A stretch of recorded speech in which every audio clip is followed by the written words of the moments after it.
p.m. For more, visit CubanAmericanMusicFestival.net. And that's a look at some things to do.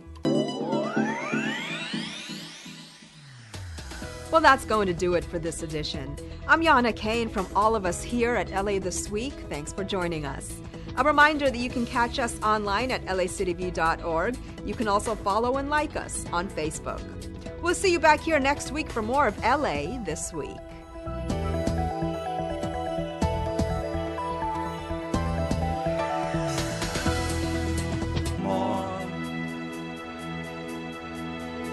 Don't hurt me this way. Don't touch me this way. When a physical encounter occurs between man and machine, the machine always wins. Please, don't lose. Obey all the rules of the road. Don't let me make the same mistake again. Hi, I'm Shannon Lamert Park. You're watching LA City View, Channel 35, our city, our channel.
Okay, good morning, good morning. Shh. Good morning. It is Wednesday, June 7th. I want to welcome you to your Los Angeles City Council meeting. This council meets every Tuesday, Wednesday, and Friday. The public is welcome. Is Mr. Buscaino? Mr. Buscaino for a quick introduction. Good morning. What a way to kick off our Wednesday LA River Day. But I do want to recognize Greg Morena, a restaurateur coming into downtown San Pedro in our city council chambers, accompanied by Elise Swanson, the president CEO of San Pedro Chamber of Commerce. Thank you so much, Greg, for believing in downtown San Pedro. And what you're doing is transforming our neighborhood, and we really appreciate your investment and your commitment. Also very active, was just elected treasurer of the San Pedro, the downtown San Pedro PBID. So let's give Greg a round of applause and welcome to LA City Hall. Thank you, Mr. President. Thank you. Thank you. Okay, Mr. Clerk, we do not have a quorum at this time, but we can begin our activities for today. I'd like to recognize Mr. Rue is here. So we do have a quorum. Why don't we run through the agenda? First, order of business. Very good, sir. Blumenfield, Bonham, Buscaino, Sodillo, Engler, Harris, Dawson, Weezer, Carrasco, Corin, Martinez, O'Farrell, Price, Rue, Wesson. 10 members present and a quorum, Mr. President. First order of business. Approval of the minutes. Mr. Rue moves. Mr. O'Farrell seconds. Next. Commendatory resolutions for approval.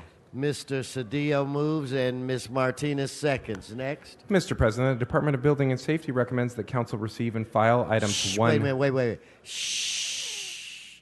Go right ahead. The Department of Building and Safety recommends that Council receive and file items 1C, 1F, and 1H, inasmuch as the liens have been paid in full, and to receive and file item 1O, inasmuch as the property was determined to be an owner-occupied single-family dwelling and thus exempt from lien processing. The Department further recommends that Council continue item 1P to July 28. Further committee reports for items 18, 28, 29, and 30 have been submitted and posted for Council's consideration. Lastly, there is a request to continue item 18 to Friday, June 9.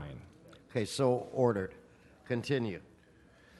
Mr. President, items 1 through 12 are items noticed for public hearing. Do you have cards on these items? Sir, cards on all items. Okay, move to the next section. Items 13 through 30 are items for which public hearings have been held. For item 13, the tabulated value of the opposing ballots cast does not exceed the tabulated value of the supporting ballots cast. Thus, a majority protest is found not to exist, and the proposed establishment of the Downtown Center Business Improvement District may be authorized at this time. For item 17, the tabulated value of the opposing ballots cast does not exceed the tabulated value of the supporting ballots cast. Thus, a majority protest is found not to exist, and the proposed establishment of the Figueroa Corridor Partnership Business Improvement District may be authorized at this time.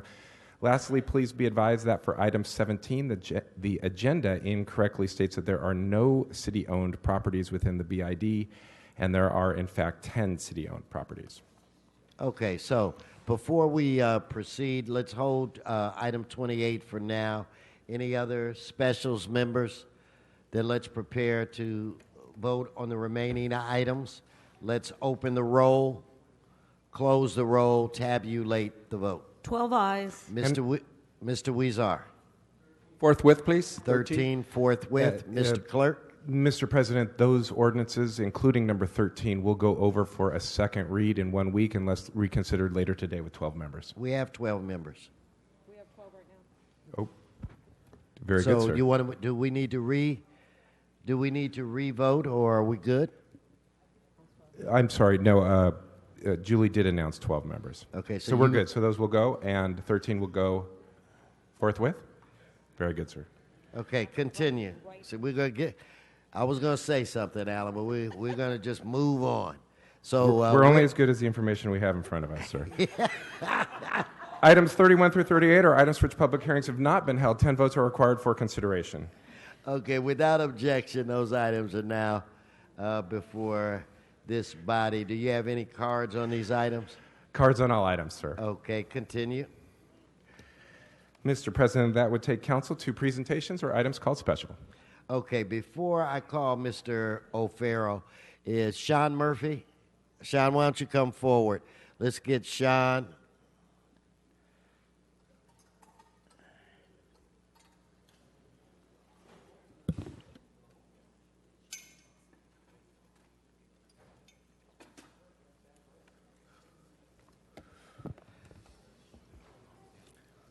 Sean, you're basically on items 1 through 12, so go ahead. Yes, morning. Item 1 isn't a good item. I'm supporting item 1. Item 2 is not a good item. Item 3, no, I'm not supporting this item. Item 4, yes. Item 5, no. Item 6, no. Item 7, yes. Item 8, no. Item number 9, yes. Item number 10, no. Item number 11, yes. And 12, yes. Okay, you want your general public comment? Yeah. Could you give him his minute for what? A general public comment? Yes, sir. LA River needs to add bike lanes to the San Fernando Valley from Valley Village to Canoga Park. How long will it take? We need these bike lanes now from where I live at in Valley Village to the Canoga Park to Warner Center. That's all I have to say. Thank you. Thank you, Sean. Okay, now let's vote on items 7, 8, and 9. Let's open the roll, close the roll, tabulate the vote. 12 ayes. Mr. O'Farrell, the floor is yours.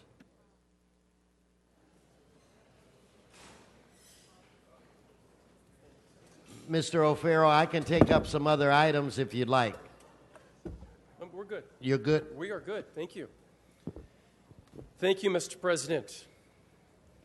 Colleagues, friends, river advocates, it is Los Angeles River Day 2017. Welcome to council chambers. Yay, River.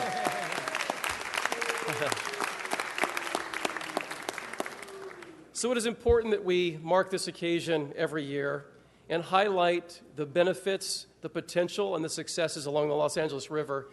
This city was founded in 1781 on the banks of the Los Angeles River, and some 150 years later, we began aggressively channelizing the river after a series of devastating floods that changed the river radically, and some people think forever. But not all of us think forever, because we are changing the river back in ways that we probably didn't imagine 70, 80 years ago. And that brings us today. I want to welcome all of our special guests.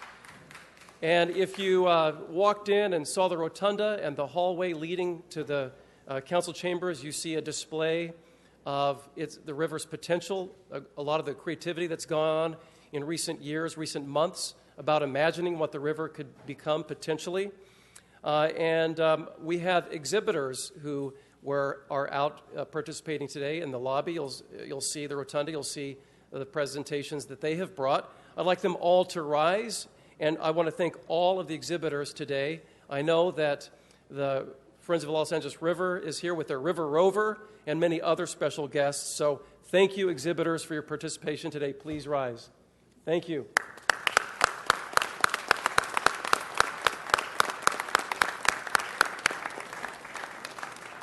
We also have a representative of a congressional office that is a great friend of all that we're doing at the Los Angeles River and the environment, and that is our Congressman Adam Schiff, represented today by Pamela Marcello. Pamela, welcome on behalf of Adam Schiff. Thank you. And we have generous sponsors today that include Coca-Cola, SoCalGas, Comcast, NBC Universal, Warner Brothers, and Geosyntec. And I know we have Mark Hanna from Geosyntec, one of our major sponsors, with us today. Steve Nissen from NBC Universal could not be. So Mark Hanna, thank you. Let's give the sponsors a round of applause. They're such an important part, and we thank you all. And colleagues, we have residents from across the city and all of our districts in attendance today. And I know I have several constituents who live along the Los Angeles River, including LA River Safari. I saw Aga and Steve back there, so thank you for being here. They give the kayak tours of the Elysian Valley through the Los Angeles River, and if you all want to sign up to go kayaking with me, let me know, because we're going to go. All of the advocates, all of those doing the heavy lifting are bringing this river back. 10 years ago, we adopted the Los Angeles River Revitalization Master Plan. That is indeed a mouthful. I just call it the master plan. So this is the 10-year anniversary celebration of that master plan. Now, I had the great pleasure since 2002 of helping with that master plan as a then staff member for Council Member Eric Garcetti. So here we are 15 years later, and look how far we've come. I also, if you have seen your wonderful T-shirts, members, they were designed by Damon Robinson of Nomad Design in Elysian Valley. He is an artisan, does handcraft work, and our T-shirts this year are his handiwork. So please give Nomad Design of Elysian Valley a big round of applause, too.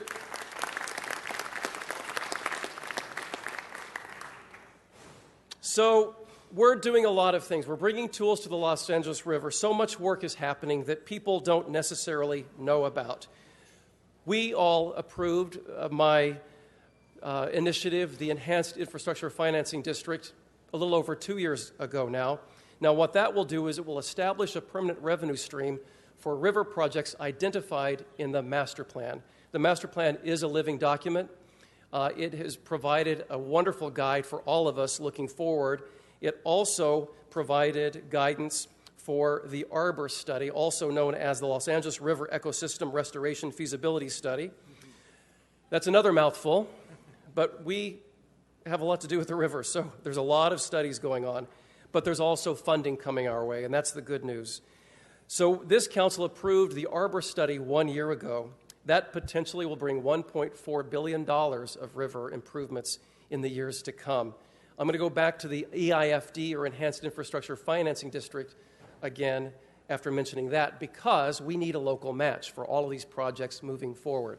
Now, the Arbor Study will give for years and years. There will be several appropriations through Congress to get the federal dollars so that we can improve the river, but it's going to require a local match. So we're putting the building blocks in place to make sure that we have the local dollars to match the federal dollars so we can make good things happen at the Los Angeles River. What I'd like to do now is introduce Deputy District Commander Major Scotty Otten from the Army Corps of Engineers. Without the Army Corps of Engineers, we would not be able to do literally anything at the Los Angeles River. The Army Corps of Engineers oversees the Los Angeles River. It is a navigable waterway now.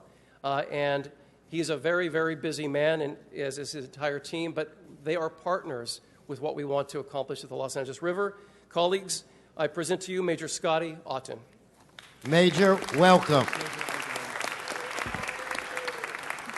Welcome, sir. Councilman O'Farrell, council members, President Wesson, and river advocates. Good morning, everyone, and thank you for inviting me to attend. I'm delighted to join you this year as we celebrate the Los Angeles River and continue to work to protect and cultivate the natural beauty of this precious resource for the city and the nation. As some of you may be aware, last week the U.S. Army Corps of Engineers and our partners reopened 2 sections of the Los Angeles River in the Glendale Narrows and Sepulveda Basin for recreational non-motorized boating. This highly successful program began in 2014 as part of a joint effort with the city and others to offer public expanded access to the river. Through years of negotiations among the Corps, the City of Los Angeles, Friends of LA River, and others, we resurrected parts of the Los Angeles River, enabling our citizens and visitors to enjoy nature in the heart of a thriving metropolis. We recognize the critical role we have in balancing the Corps' responsibilities to provide effective flood damage mitigation and habitat restoration with the increasing interest in recreational opportunities. And while our discussions have at times been spirited, we can all agree our efforts to protect residents, businesses, and infrastructure along the river while encouraging and enhancing its recreational opportunities has been positive. As we celebrate today the progress we made towards making the LA River more enjoyable for the residents, we still have much work ahead.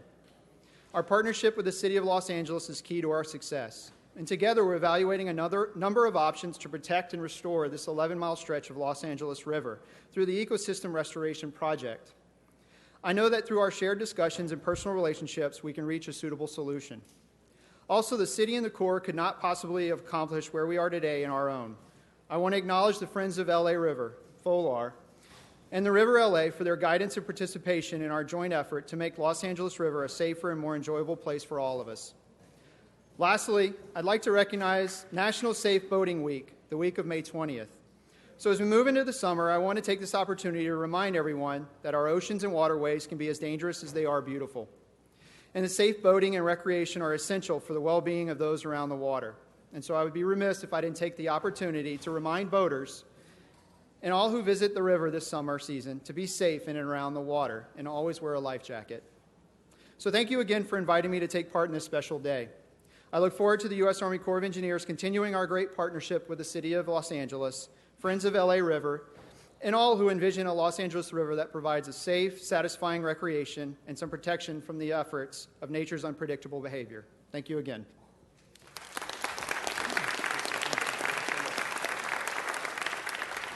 Thank you, Major Auten.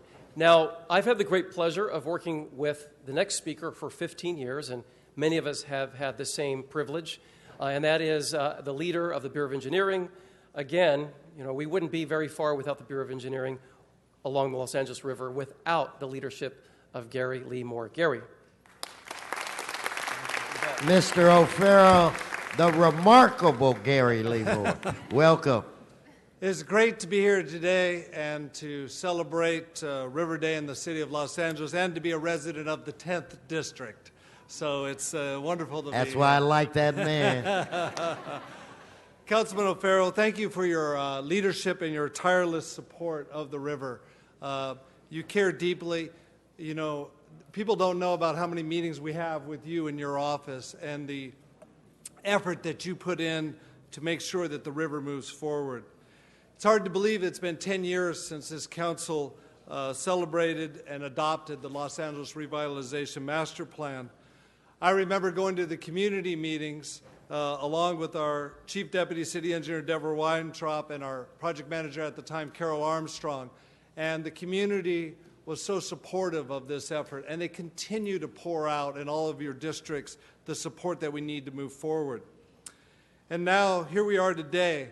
And I want to thank this council again and Mayor Garcetti for your investment in purchasing the Taylor Yard G2 parcel. It is amazing.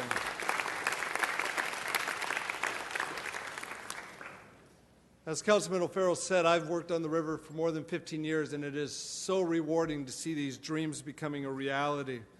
And working with the Army Corps, as we were talking, it's been nothing but transformational what we've been able to do together to see this river move forward. And I know Colonel Gibbs couldn't be here today, but he's just an outstanding leader and partner in this process. In celebrating the 10th anniversary here, it made us start thinking about, we've all learned a lot in the 10 years, and the images needed some refreshing of what the dreams can look like. And we reached out to 7 firms, and they said, we would love to help you. And they stepped up generously, donating time and effort. And I really, if you haven't had the chance, look at those images. They're outstanding. I'd now like to acknowledge the 7 firms, and after I'm done, if we could have them stand and give them a round of applause, I'd greatly appreciate that. And so the firms are Gruen Associates, WSP, CH2M, Chi Salette, Mia Lair Associates, AECOM, and Tetra Tech. Would you please all stand up? We want to give you a...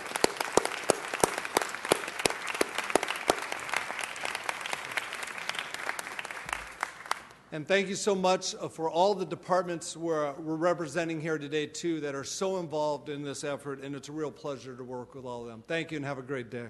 Thank you, Gary.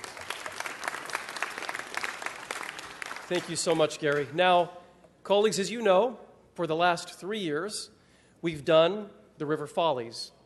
It's a very short video, film, very well produced, if I might add. And it is a comedic take on shenanigans that you might see at the Los Angeles River. Now, before I show the movie, I want to talk a little bit about what we can accomplish.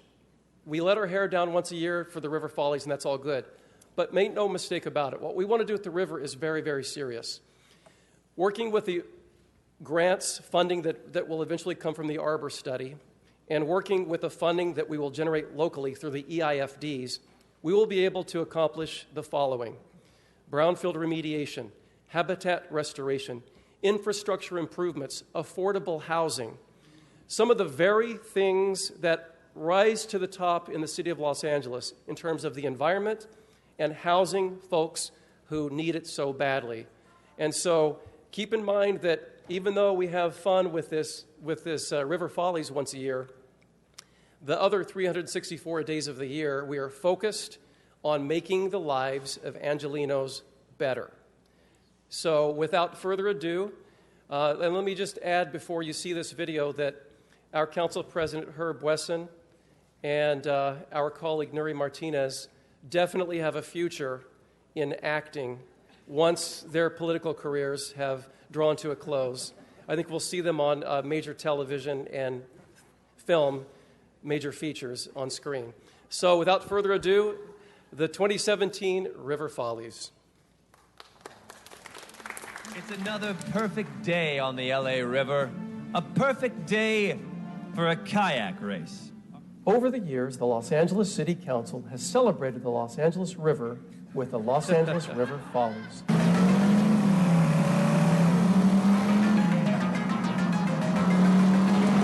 River's rising, I'm a gunner.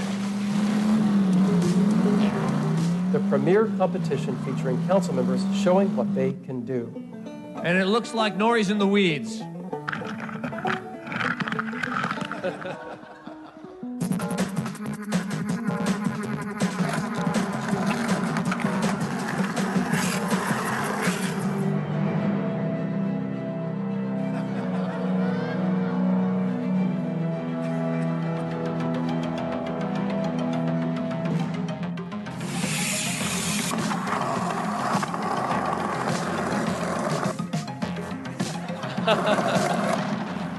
All for the golden paddle.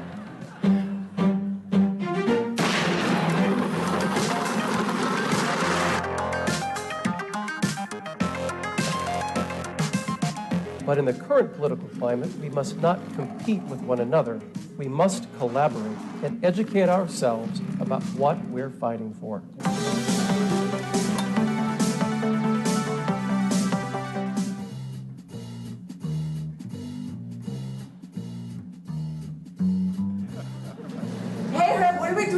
River Day. I'm thinking we can get firefighters and helicopters and somebody ride on a fire truck, and we're down at the LA River and we're doing our search and rescue, and more firefighters and then another helicopter. What do you think? Even though I love the helicopter thing, I was just watching a virtual film about the history of the LA River and the infrastructure of the city of Los Angeles. Well, I still like the firefighter idea, but let me check it out. Minions. Oh yeah, I can get with this. Oh, this is really cool. We need to do this in all of the special places in LA.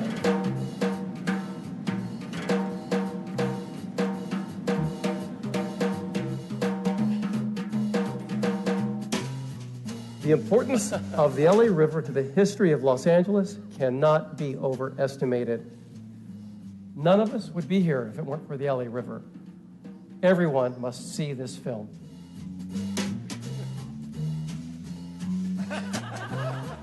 If you haven't had a chance to see this yourself, go to the Rotunda and experience it in VR.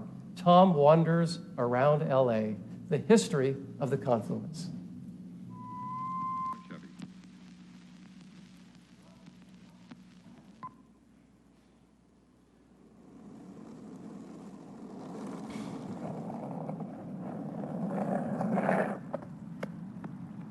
Where does Los Angeles begin? One way to answer that question is to pinpoint the beginning of our infrastructure.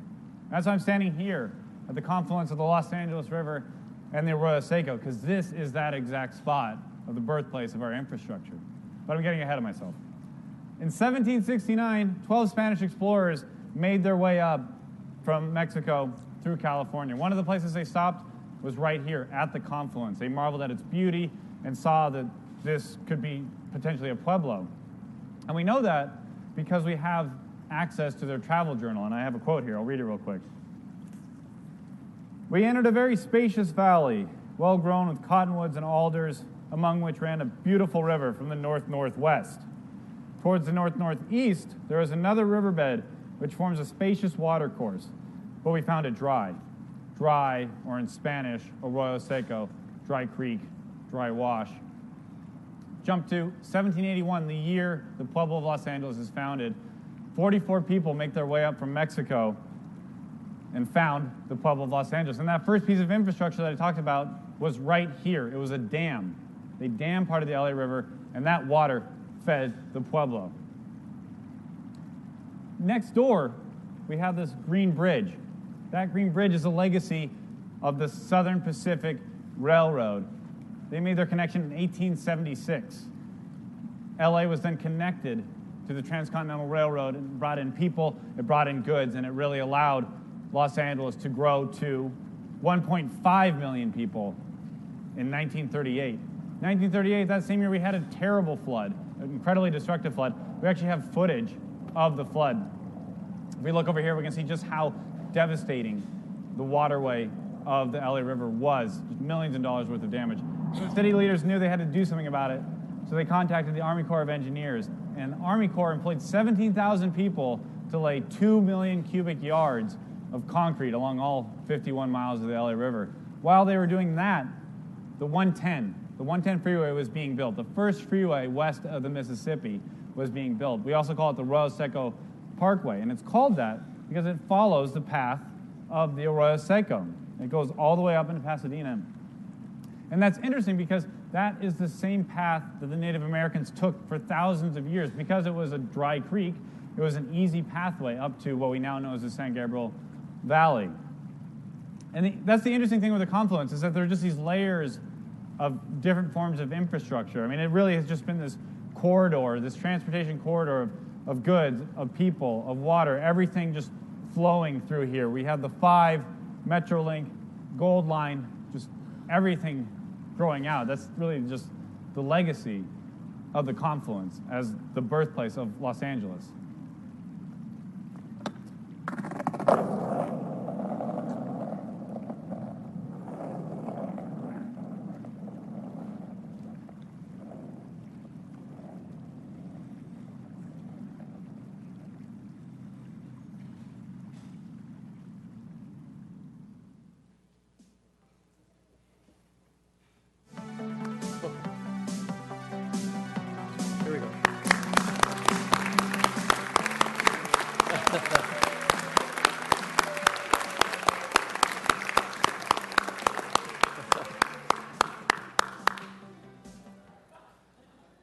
So, colleagues, I'd like to acknowledge Rory Mitchell, who created this film of Beard and Glasses Productions. Rory, are you here?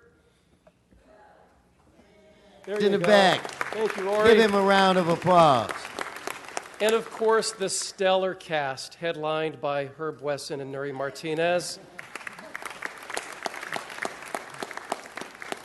Co-produced by my policy director, Christine Peters. And featuring in what will probably be Oscar-nominated roles, Star Parsemian and David Hiron. All right, so it is time to award the Golden Paddle to this year's Hero of the River. But this year, there are many heroes and sheroes of the Los Angeles River. We have not one individual, but a group of folks, the hardworking men and women of the Los Angeles River Joint Task Force Project, jokingly referred to as Dark and Early, Team Getting It Done, because many of their meetings started before sunrise in the morning. And Team Getting It Done, they met more times than we can even count. I want everyone to understand the hard work and the heavy lifting that goes on while no one is watching to move the river initiatives forward. And it takes a team of professionals working behind the scenes constantly to make that happen. And that should not be lost on any of us. So, because of the incredible hard work of these folks, we have moved very, very difficult tasks seamlessly forward, making it look simple or giving the illusion. Those successes include the Arbor study, the G2 acquisition, as Gary Lee Moore mentioned, over at Taylor Yard, the many bridges over the Los Angeles River. Several of them are now funded. So in the coming years, we will see ground broken for at least 3 bridges across the river here at the urban core. And so what I'd like to do is acknowledge the following individuals, starting with Jacqueline Wagner of the CAO's office. Jacqueline, if you could step forward. There she is. Go, Jackie, go. It's about time you received one of these, Jackie. I think she's going to take a picture. Oh, we have your shirt arranged there, too. Thank you.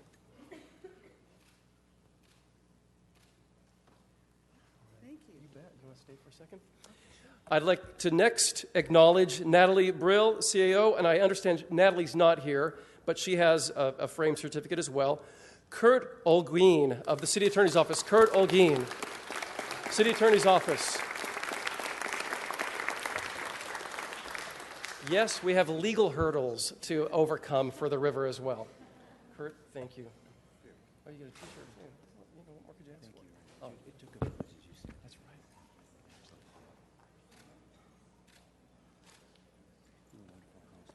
Thank you. You're too kind. Thank you, Kurt. Next, Kurt, stay up here. Next, we're going to honor Katie Doherty of BOE. Katie, of Gary Lee Moore's team. Thank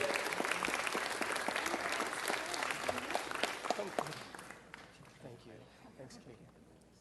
There you go. Oh, we'll take another picture. We'll scoot over. There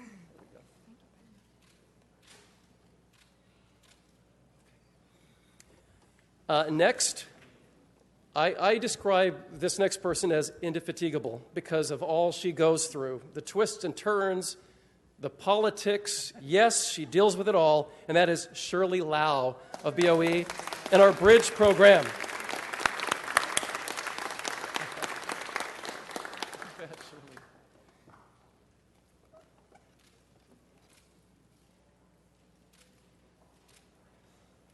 You bet. Last but not least, our quiet secret weapon and a master negotiator, and that is from the CLA's office, Matthias Farfan. Matthias!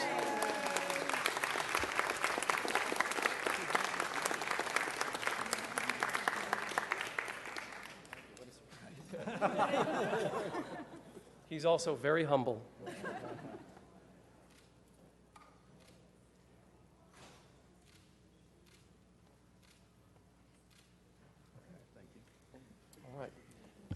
So Christine, stay here for a second. Now I'd like to acknowledge the glue that holds this team together, the relentless, the fearless, and the fierce Christine Peters.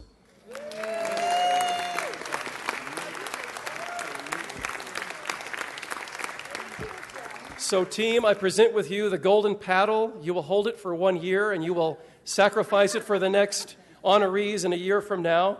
But I want to thank all of you because you are the definition of integrity, and that is doing the good work while no one is watching. That is integrity, and you all have it in droves. You're making good things happen for the city of Los Angeles. Thank you so much. Congratulations. I have one. Couldn't be more proud. Yes. Let's give a round of applause. And Mr. O'Farrell, you do a great job, and Christine and just everybody. But I would like to recognize Mr. Cedillo. Mr. President, while we're talking about acknowledgments, none of this could happen without a vision. And of course, we have to talk about Lewis McAdams. He was the visionary for this. I inherited this challenge as I was elected to replace Ed Reyes, another man who needs to be recognized and acknowledged for his commitment to the river, making it accessible and available to the communities in the Northeast. And of course, my Chief of Staff, Arturo Chavez, who seemed to have spent the last year and a half working on G2, the largest parcel that's been accumulated for the river. You add G2 with 42 acres of land, add that to 6 acres with Albion Park, and the new developments at Metabolic Studios, where we are creating this water wheel project that will divert water from the river to the State Historic Park. We in CD1 are building our part of this necklace. The jewels of the river are coming from CD1. Those accomplishments are part of this vision and this plan, and part of a commitment that we made when we first went as a delegation to Washington to embrace the master plan for the revitalization of the river. All of this is a collaborative effort. All of this should be recognized, and particularly those who came before us. Without their vision and without their commitment, none of us would be here today. We all stand on their shoulders, and I thank you. Let's give them another round of applause.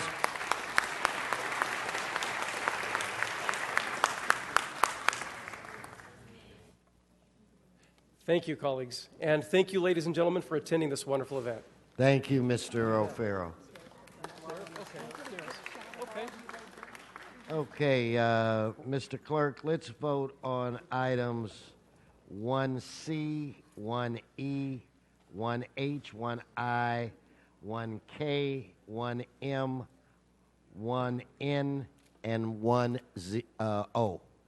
So on that item, let's open the roll, close the roll, tabulate the vote. 12 ayes.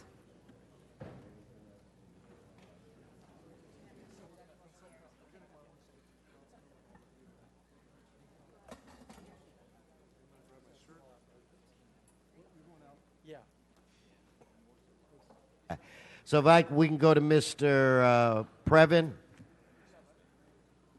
Eric Previn.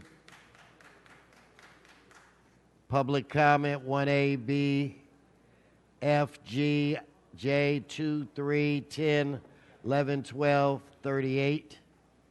And general public comment.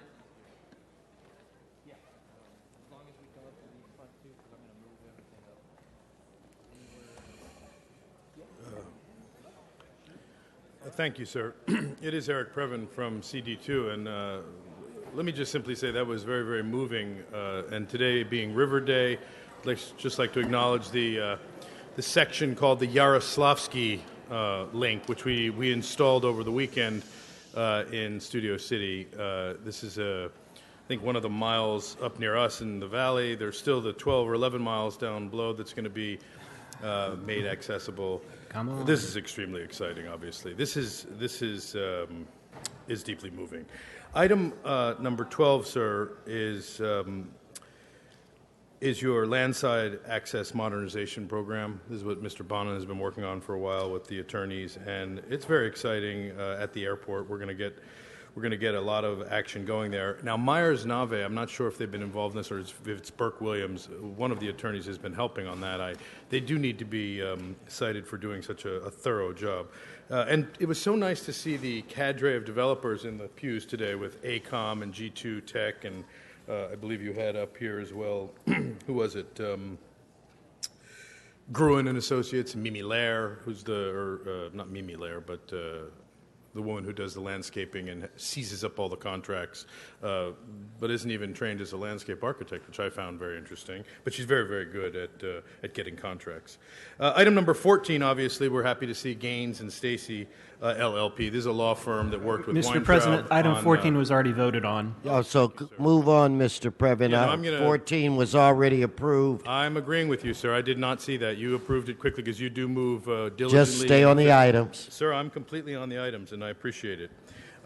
We do have 28 you did hold, which is the FSR. That's the final status report. Not the final, but the fourth, I The believe. public hearing's been satisfied on that as well, Mr. Previn. I gave you your items. You're kidding. And, I called them, each and every one of them off for you. Well, I'm not- so I'm not please gonna- stay on your items. I am trying, sir. I thought that was an No, you agenda. filled out the cards, Mr. Previn. I did not fill out your cards.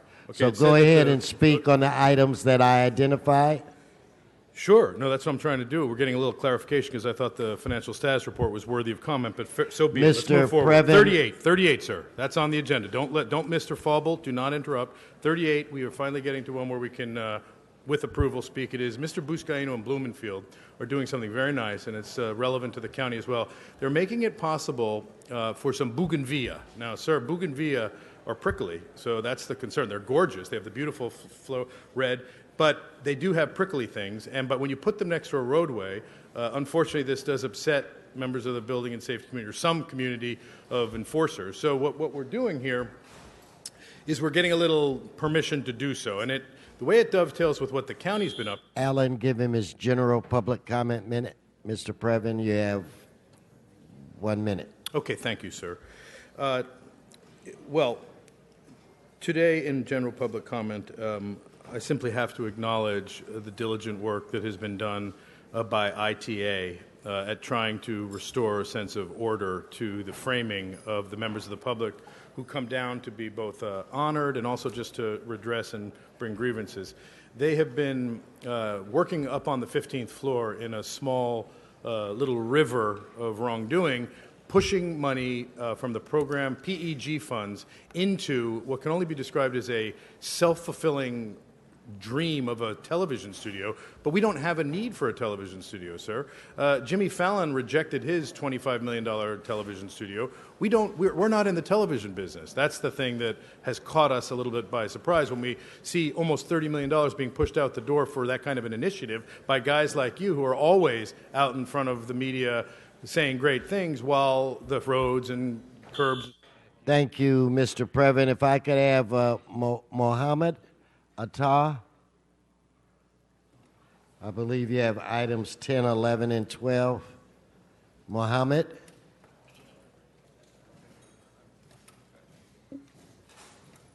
Mohammed, I don't see him. So, Mr. Bonin, item 12.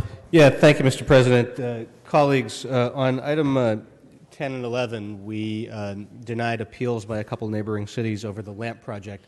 These are the projects which are going to bring us the Consolidated Rental Car Center at LAX, that are going to bring us a people mover. They're going to help make the airport a place that people can get to much more easily and reduce traffic impacts around the airport.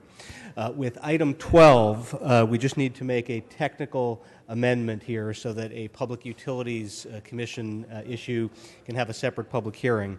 So I'm moving to adopt the recommendations of both the Plum and IGTCT committees, with the exception of recommendation B1, and request that the PUC hearing and recommendation A7 be continued to and noticed for next Tuesday, 6/13, this council meeting, in order to satisfy the PUC code section 21661.6 hearing requirement. Okay. So, Mr. Bonin, because we need to vote on item 12 when we have 12 members, I recommend we do that now. So on item 12, let's open the roll. Mr. President, Yes. I do apologize. We do need a second for Mr. Bonin's motion. I second. So let's open the roll, close the roll, tabulate the vote. 12 ayes. Mr. Buscaino, did you want to have the floor for a moment? Thank you, Mr. President. This, colleagues, is more of an announcement, which is a bittersweet announcement for the CD15 family. If I can welcome my Wilmington Field Deputy, Gabriela Medina, here. She has served 5 dedicated years for the CD15 family. I met Gabby when she was with the YWCA, and she was a mentor to our girls in the Harbor area community, and I was a senior lead officer.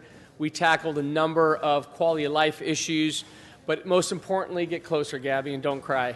Most importantly, we made a difference in the lives of our Harbor area youth, collaborating, forming this teen community police advisory board, using young women to work alongside our police officers. And when funding ran out in her position, fate had it that she came to me on one of the few days after I announced my candidacy for city council, and I said, Gabby, you're going to be part of my campaign team. And she took it on, ran a successful field campaign, and was a blessing to the campaign and also to our office. And I told her then, and I'll remind her today, that this opportunity in working for the city of Los Angeles will spread your wings, broaden your horizons. And sure enough, she got a call from Congressmember Nanette Barragan, who needed a field director, and turned to Gabby, and sure enough, will allow Gabby to spread her wings on a federal level to reach out to a number of communities in this congressional district, which also mirrors our council district. So how fitting that we will now have a go-to person for Nanette's office. Gabby, you have been amazing as a field deputy, well-beloved. You will truly be missed by the Wilmington community, by the entire CD15 family, but we know you're going to do bigger and better things serving our Congress member. We love you. We're going to miss you. And on behalf of the entire City Council and Mayor Garcetti, we thank you for your service.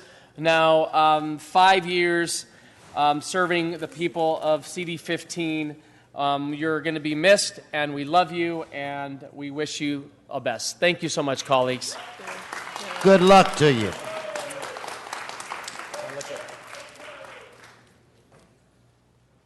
Thank you, colleagues. Thank you, Mr. President. Okay.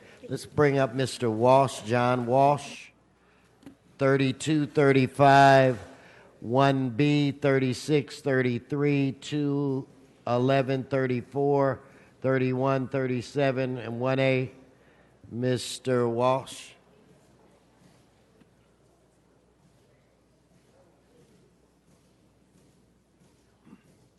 John Walsh, blogging at HollywoodHighlands.org or J. Walsh Confidential, tweeting at Hollywood Dems. This building is a fire trap. Number one, building and safety, you do a good job. I'm not one of those white guys that go, you're all a bunch of crooks, you're all a bunch of crooks. When you do a good job, I've been here since 76. Since 76. You do a good job, I'll let you know. And in no uncertain terms. Number two, street lighting. Another thing you do a good job. Once you got rid of those carbon arcs, they were the bane of my existence for the first 10 years I lived here. Number 31. Number 31 is, these are street lighting, another good job. Number 32, establishing maintenance of the street lighting, another good job. 33 and 34, street lighting, street lighting. This is all street lighting. Number 35, this is a hearing date for the street lighting. I don't see people getting up here and complaining about the street lighting, although they do complain about the street lighting in hellholes like Glendale. And number 36, this vacation of number 37 of the, what vacation means is getting rid of the city's right to hold on to property. This is what the city does when a developer, look, if you want any property, you just give money to any of these people up here, Rue, Koretz, Krikorian. You give them money, it's legal in form of campaign contributions, and they will do anything, they will give you anything you need to tear down buildings and put up skyscrapers. If you don't believe me, then you belong in the Braille Institute. Go out there and take a look at the city, what has happened to the city. First time I was here was 1966. Was another city, was a different city. It's been destroyed since then. The city as we know it has been destroyed. Subsurface vacation. If you need some changing of the infrastructure as far as cables or anything like that, you can go through the way to do it, or you can just bribe any of these people, Mr. Weezar, Mr. Koretz, Mr. Krikorian, legally bribe them by giving them a gigantic campaign contribution, and you see the doors open. Now, I'm waiting for someone to say, you're out of your mind, that's not true. In fact, it is true. Let's give him his 1 minute. Okay, now my minute of public comment. Just take a look at what happened here on May 12th. Go check it out. May 12th, Mike Hernandez was up here, and suddenly the fire alarm went off. Now, I was taught in first grade, you get out of the building. You did nothing. You did nothing for about 7 or 8 minutes. That's all we got over the PA. Now, Herb Wesson was not here that day. I'm telling you right now, we could have all burned to death. Then they lied and said it was a false alarm. It wasn't. It was a fire. Call the fire department. And incidentally, the fireman that was almost killed on the ladder, it was a defective ladder, and it's bad training. You award hundreds of thousands of dollars in settlements to people who the police look cross-eyed at. But when a fire department person is killed, you don't give a rat's ass. Thank you, Mr. Walsh. Let's go to Mr. Herman. Let's go to Mr. Herman. 1A, 2, 3, 4, 5, 6, 31, 32, 33, 34, 35, 37, 38. Then your general public comment minute. Go ahead, Mr. Herman. Don't we all live behind hoods? Don't we all lie? But I'm not lying about the liens. The liens are unconstitutional, and they violate your rights to a process called due process, rookie. But today, rookie, under the mask, is justice. We want to waive all the liens so that you, and all of you can gain from the civil right violations of these people not getting to you by certified mail to address the goddamn liens. Batman's back. Return of the Dark Knight to discriminate against all those who are being discriminated against for violations of a lien. But what about the streetlights now, rookie? The streetlights have a purpose, so people don't have to live in fear of the dark, and that pimps and drug lords can't sell their fucking Proposition 64 measure recreational drugs in front of your home. So I am not correct. I am not politically wrong. But I'm raising a question. And the question involves all these people here today who want to see justice with the lighting districts. All the lighting we need to show that there are crooks in every generation. Pure evil. Look at CD4, CD13, Los Feliz, Atwater, street lighting to raise revenue, to raise the taxes so we can shed light on all the criminals in LA. Then I go to item 6, rookie. You taking notes, rookie? You don't like it, rookie. I got the notes right here. Item 6, hearing protests of the Dibble dwarf who's not in his seat, Mitchell Englander, the dwarf of CD12. Regarding the Avenue at Celtic street lighting. Now, what the hell does all this lighting have to do? It means you take the hoods off to expose crime, violence, and hate in your community. So we need street lightings. Now we go to item 35. I don't need these fucking notes. Why? Because Batman has a solution. Batman has a solution for you morons. That's to put better lighting, efficient lighting, and maybe put electrical power plants under the goddamn LA River to create power while you run the goddamn river. Mr. Clerk, give him his 1 minute. Go ahead. So now that we got Miss Carol Goodson out of the courts, Judge Carol Goodson, there will no longer be TMUs, threat management units, TROs, temporary restraining orders, to evict people by illegal process by you, Herman, Wesson, Jason Jr.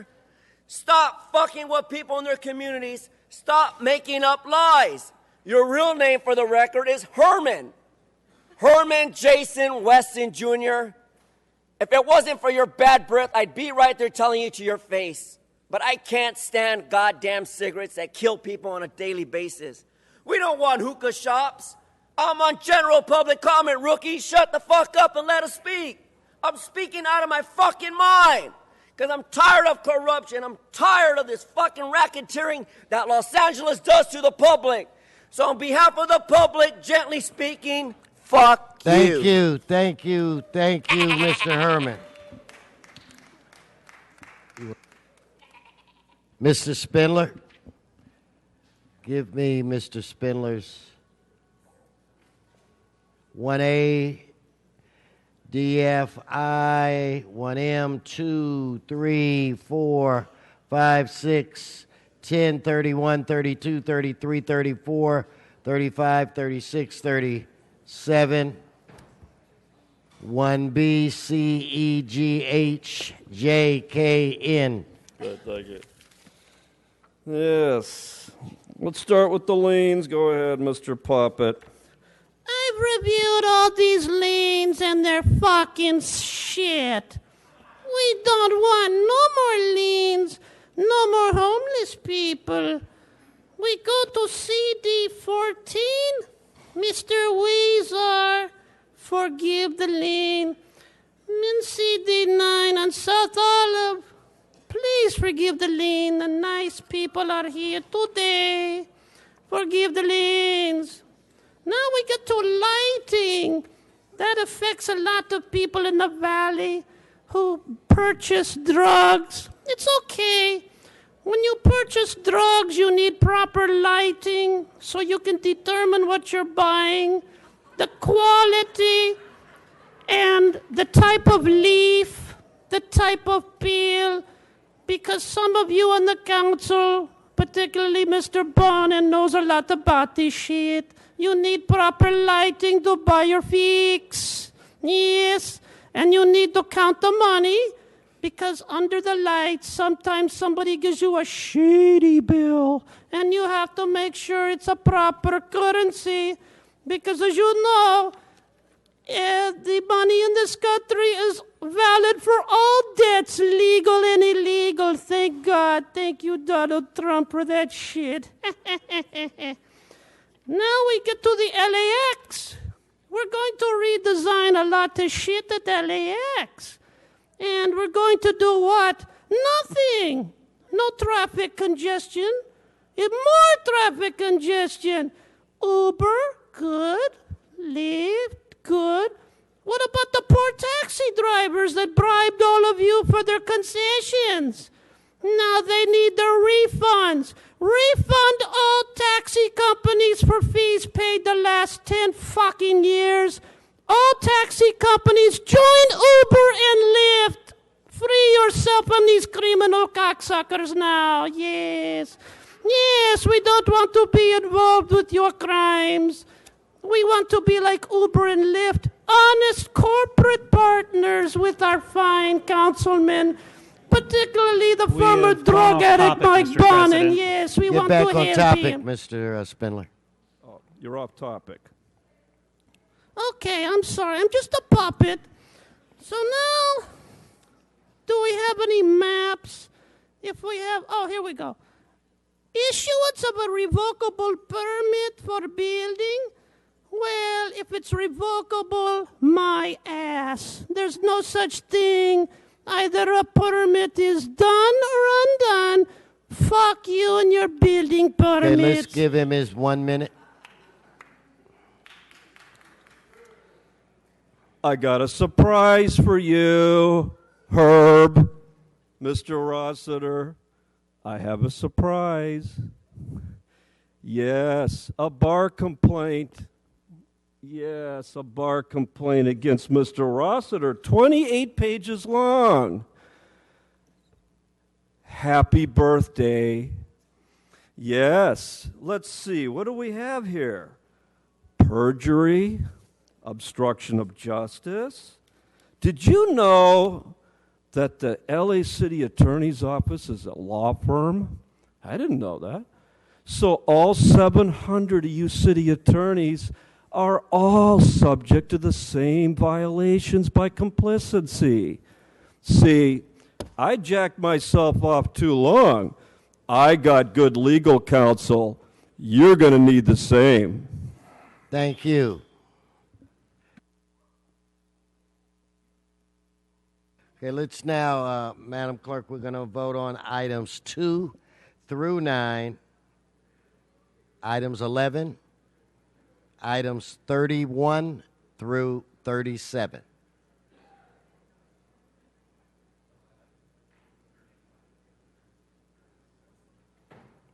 So let's open the roll, close the roll, tabulate the vote. 12 ayes. Thank you.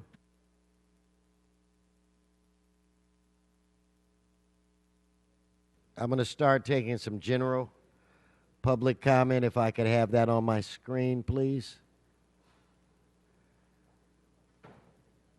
Adam Vega, Peter Vroom, Brenda Gutierrez, please come forward. Mr. Bonnet. Thank you, Mr. President. While the general public comment speakers are coming up, I noticed that in the room there are scores, if not more than 100 folks who are here, probably for their first time to testify before this body, who may be a bit confused or appalled by the spectacle they've seen from some of the previous public commenters who make a habit of coming here and commenting on multiple items. Just want to let them know that that display of decorum is not something that this council supports or endorses. It's their constitutionally protected free speech, and the courts have instructed that we need to tolerate that. So our apologies if you've been offended by anything. We look forward to listening to your testimony today. Mr. Herman and Mr. Spindler, you talk, we listen. You're not speaking now, other people are. You make another sound, I'm going to have you removed from the chambers. You were given your opportunity. Let other people talk now. Interrupt one more time and you'll be gone. Yes, sir, please come forward and introduce yourself. Yes. My name is Peter Vroom, and I'm talking on the home sharing ordinance. Home sharing was a lifesaver for myself and my daughter, and it kept us in a home for a couple of rough years. Eventually, the landlord raised the rent too much, and I swore to myself I'd never rent again. So I would spend the time at friends or in a car when I didn't have my child, and with her I would do sleepovers, and I would stay at Airbnb places. I now help people who are in foreclosure, help them set up Airbnb in their homes so that they don't lose their homes to the banks. Airbnb and other home sharing services provide a kind of an additional way for people to make money out of their homes. And these people are at the very bottom of the heap, and they're desperate. And if they're prevented from being able to home share throughout the year, it's going to mean that some of them will end up losing their homes. Some of them are going to lose their homes anyway. So on that, I just wanted to say that I'd like to see home sharing continue without the 180-day cap and made as easy as possible for people. Thank you. Thank you. Next speaker, please identify yourself.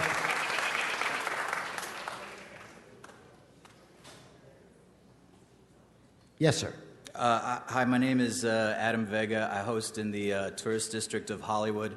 I have a two-bedroom apartment. We rent out one of the bedrooms on Airbnb, and it's helped us, pay rent. I'm having my first baby with my wife, and a couple points I wanted to make is that this 180-day cap is ridiculous. This is like, is King Solomon trying to split the baby? You're not helping anybody. You're only hurting people. And I think the reason the hotels are agreeing to this is because in King Solomon's baby, they don't care. It's not their baby. So, in other words, we're losing a lot more than them. And I also have a lot of ideas for better regulations. I have some, you could do means testing. Like if you're really committed to this 180-day limit, which is ridiculous, why don't you do a means testing for people who can only obtain low-skilled jobs? Low-skilled jobs are becoming as scarce as gold in this new economy with automation. Thank you. Next speaker. Please identify yourself. Mr. Resnick, if you'd start making your way up. Yes. Hi, my name is Brenda Gutierrez, and LAPD policies against collaboration with ICE must be updated and strengthened. Special Order 40 is outdated and does not do enough to provide real protections. Last week, I witnessed a family being harassed, and when the cops got there, they asked him if he had papers. And at the end of the day, when I asked them why didn't they report, because the father had his shirt torn and was bleeding, he said that he was undocumented, and he knows what happens to our community. So he had everything to lose if he made a report. Our community is hurting. Our community is scared. Like, please do something to protect them. It's time for you guys to make this a sanctuary city. Thank you. Thank you. Okay, Mr. Resnick, or item 10. We're going to item 10. Mr. Resnick, item 10. Good morning, council members. Ben Resnick with Jeffrey Mangels, Butler, and Mitchell. I just want to bring something to your attention on behalf of a client of ours called The Parking Spot, and that has to do with the EIR that is before you on this LAMP project. I don't know if you're aware, but it's the EIR's analysis, which is supposed to look at reducing traffic impacts inside the terminal, actually contemplates and assumes that single-user vehicles like Lyft and Uber and me, if I drop somebody off, I can have access to the central terminal area and drop people off. But the aggregators, like The Parking Spot, that brings in a shuttle with multiple passengers in it, cannot. That is the way the EIR analyzes the traffic impacts. And what I want to bring to your attention that The Parking Spot would like to is the fact that it's like backwards. Wouldn't you want the aggregators who bring in multiple people on one trip be allowed access to the central area versus the single users? Thank you. Thank you. Let's prepare to vote on that item. Item 10, let's open the roll, close the roll, tabulate the vote. 11 ayes. Okay, if I can get Alicia Rivera, Jose Estrada, and Art Garcia, John Motter, and Chris Ganser, please come forward.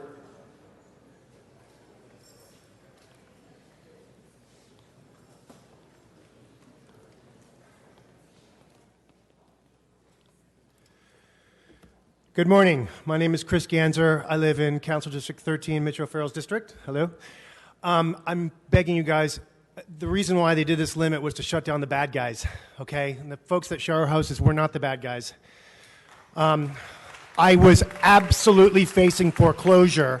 The only reason why I didn't lose my house was because of Airbnb and home sharing, and this limit will destroy us, okay? Another good thing is, because of home sharing, not only was I able to save my house and pay my county tax bill of $12,000, I was able to get off disability, okay? Because of that, my co-pays for my meds went up $1,000 a month for the first 4 months, okay? If you throw this, everybody under the bus with this ridiculous recommendation, it's going to mess up so many people's lives. It's helped us so much. It's helped us maintain our homes better, stay in Los Angeles. We don't want to leave. I lived in my house for 17 years, okay? Every bit of profit I make, it goes into paying down my mortgage and fixing up my house. My neighbors love it. My neighbors are so stoked I'm doing this. And lastly, you will never shut down the party houses with this rule. Thank you. Thank you.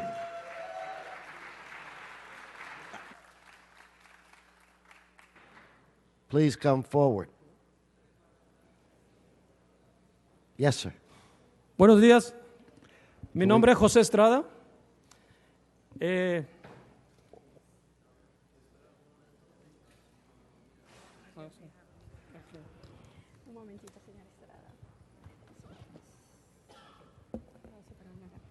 Good morning, my name is Jose Estrada. Vengo representando a la organización Power. I'm here representing the organization Power. De Pacoima. From Pacoima. Venimos para apoyar los fondos universales. We're coming here to support the universal funds. Representación legal para los indocumentados. Legal representation for undocumented. Aunque ahora a cualquier persona debe ser representada sin exclusión de nadie. Even though everybody should be represented without excluding anyone. Entonces venimos para apoyar a todos los emigrantes y que estén en posición de ser deportados de este país. So here we are to support all the immigrants that are facing deportation in this country. Sinceramente, este es mi mensaje y esperamos sea tomado en cuenta. Sincerely, this is my Esta message, opinión. and Gracias. we expect this to be taken into consideration. Thank you so much. No, thank you. Thank you. Mr. Garcia. Daniel. Mr. Garcia. Come on. It's good to see you. We'll get him. Can we get... Yes, sir. Ako po si Arturo Garcia, ang pangalawang tagapangulo ng Filipino-American Community of Los Angeles. Buong taos-puso po namin itinataguyod ang Universal Justice Fund. Sana ipasa na po ito ng Los Angeles ngayon. 6 na buwan na po ito. I'll speak in English and translate it for you. We support the Universal Justice Fund, and it has been 6 months and you have not yet approved it. I ask the City Council to approve it because the Filipinos, as the largest immigrant Asian Pacific minority here in California, and the second minority in the United States, is also supporting our fight for immigrant rights.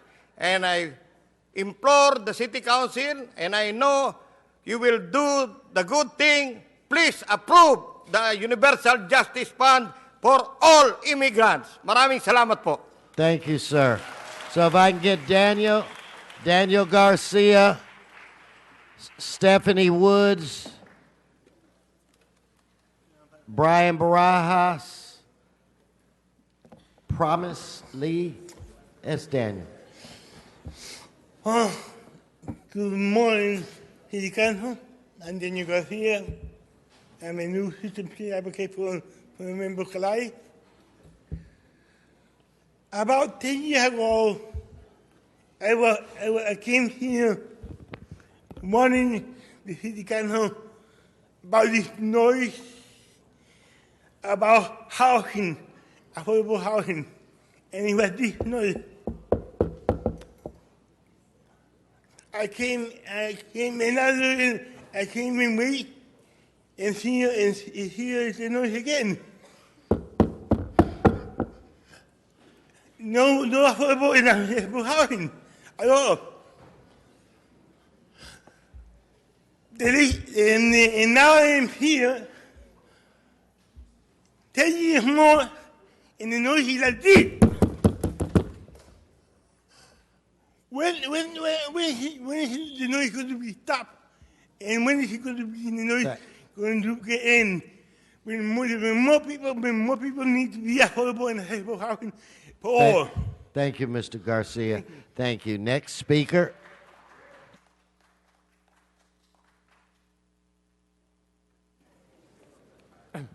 Good morning, City Council members. I'm Promise representing Democratic Socialist America, and I want to urge the City Council to support a fully inclusive LA Justice Fund without the carve-outs.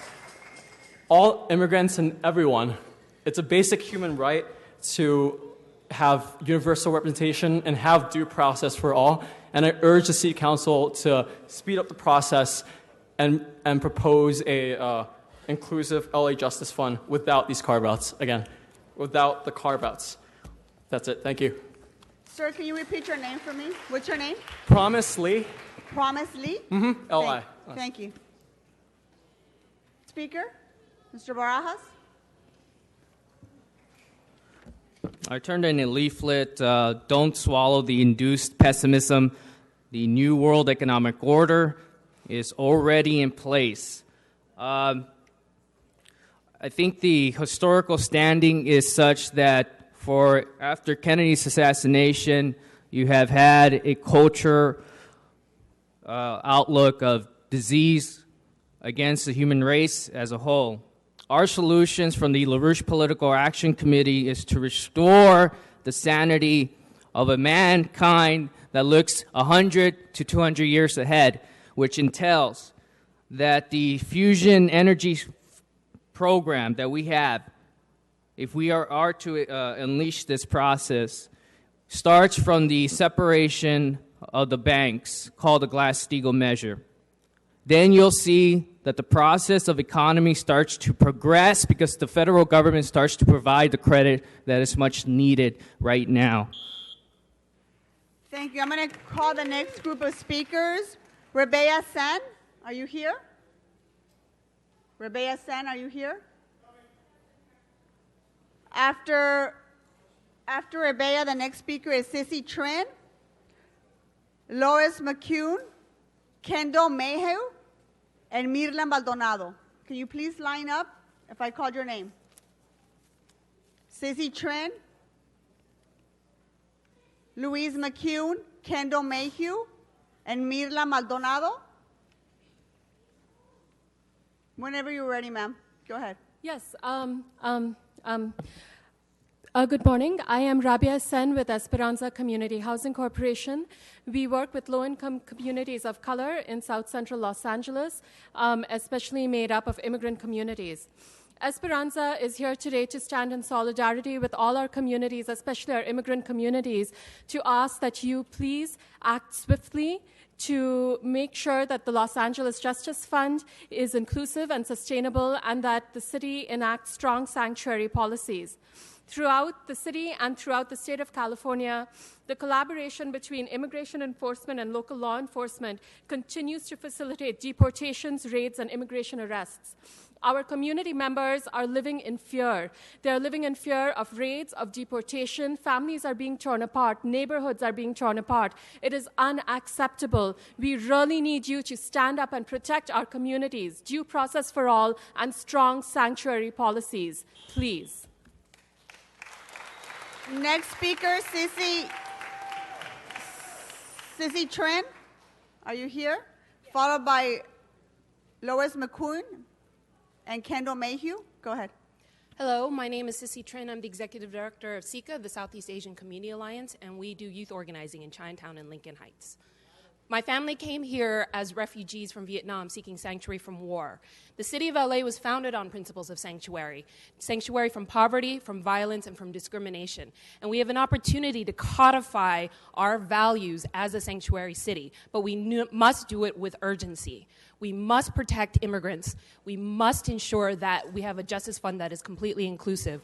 And we must ensure that there is no cooperation, especially under this new federal administration that is seeking every single opportunity to destroy our communities. Please move with urgency. Thank you. Next speaker.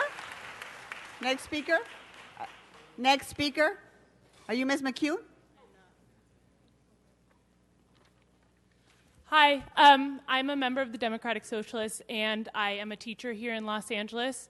As a teacher, I know the importance of keeping communities and families safe. And the truth is, right now, immigrant families in Los Angeles are not safe. I urge the Budget and Finance Committee to approve the full $1 million in the mayor's budget allocated to universal representation and immediately allocate it to the LA Justice Fund.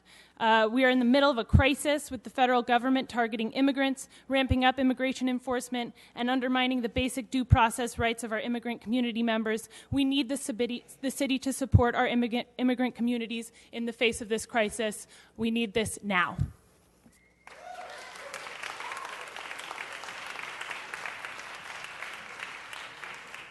Are you Ms. McCune? Ms. McCune? No, I'm Mayhew, Kendall Mayhew. Okay, go ahead. Hi, my name's Kendall Mayhew. I'm a staff organizer with Power Los Angeles. You heard earlier from my colleague, Jose. We're here to advocate very strongly for a completely inclusive justice fund. It's super important that we not use any of these carve-outs when it comes to these dollars going to people who have been systematically discriminated against and criminalized in very obvious ways that I think we all understand. I'd also like to take a moment, just in light of the Airbnb presence in the room, to talk about the fact that regulations on this industry are very important. In low-income neighborhoods, like the one that I work in Venice, we have over 1,200 RSO units that have been taken off the market by not mom-and-pop Airbnb hosts, but by corporate Airbnb hosts who have turned low-income housing into exclusively Airbnb rentals. This is not to say that anyone shouldn't be able to share their home. We support that completely, but we do have a problem with corporate interests who have multiple properties who are removing rental units. Thank you.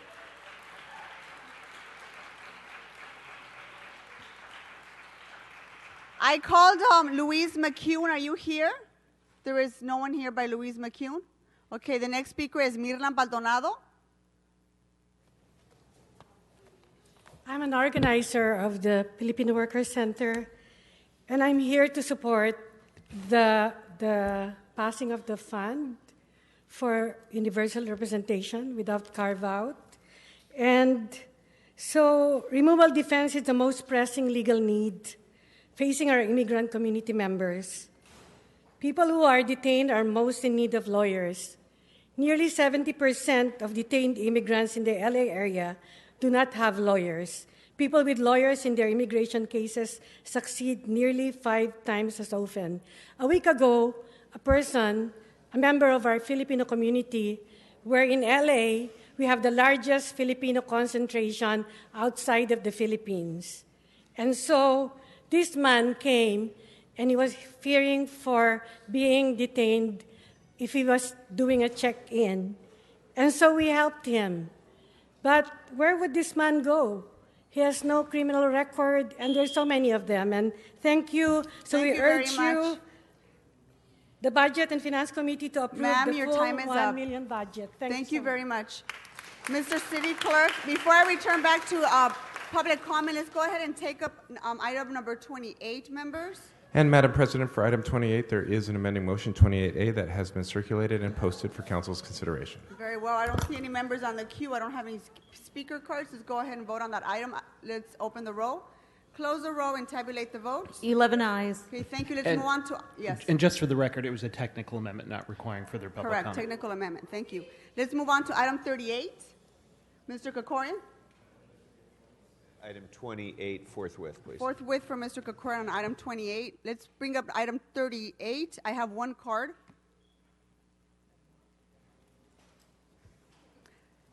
Petite Richardson, are you here?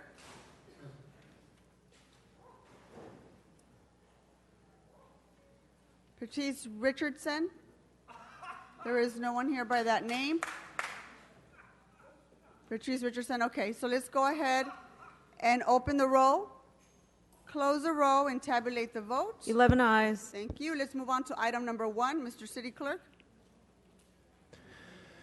Madam President, there's been a request from the department to continue items 1A, 1D, and 1L to July 28th. Okay, without objection, that will be the order.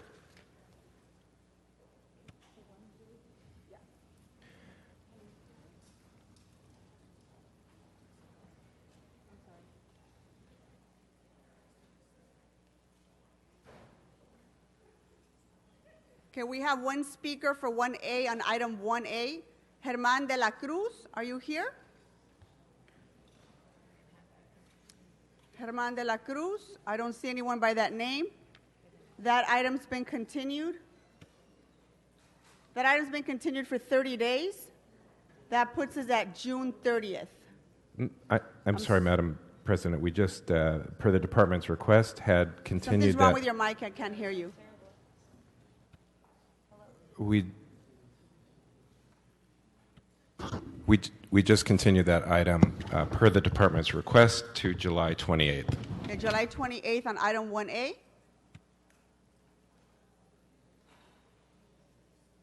let's move on to 1D.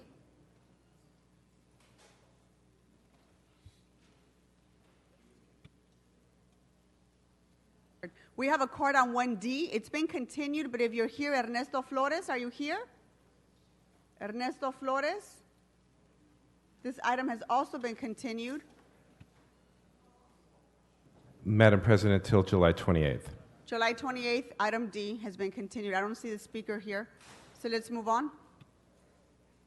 Mr. Bonin. Just like to ask if we could send items 10 and 11 forthwith. Forthwith, items 10 and 11 for Mr. Bonin. Okay, let's go.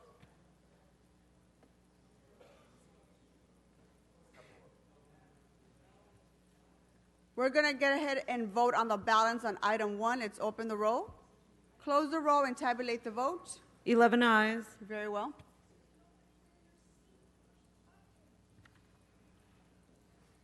Let's go ahead and vote for reconsideration on 1N. On reconsideration, let's open the roll, close the roll, and tabulate the vote. 11 ayes.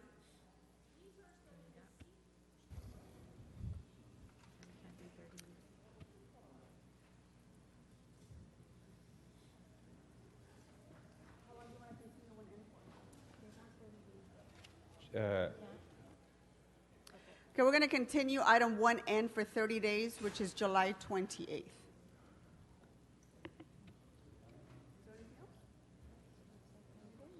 Okay, now we're going to go back to general public comment. We can continue with our speakers.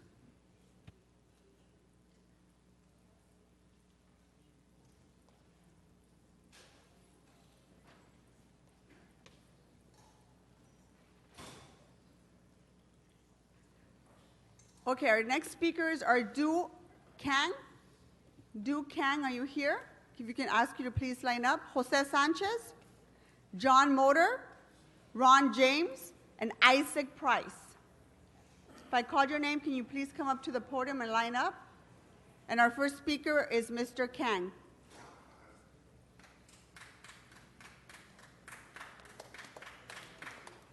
Du Kang, Jose Sanchez, John Motor,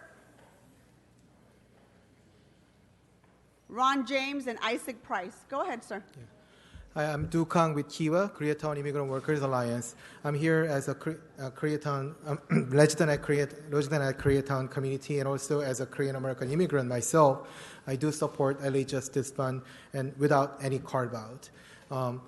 When I first came in, I was a student, and I realized how privileged I am because I've seen other people who has a different legal status, and they had to pay a lot more tuition. It's the same talent, same situation. They are in pretty much same situation, but they got disadvantaged.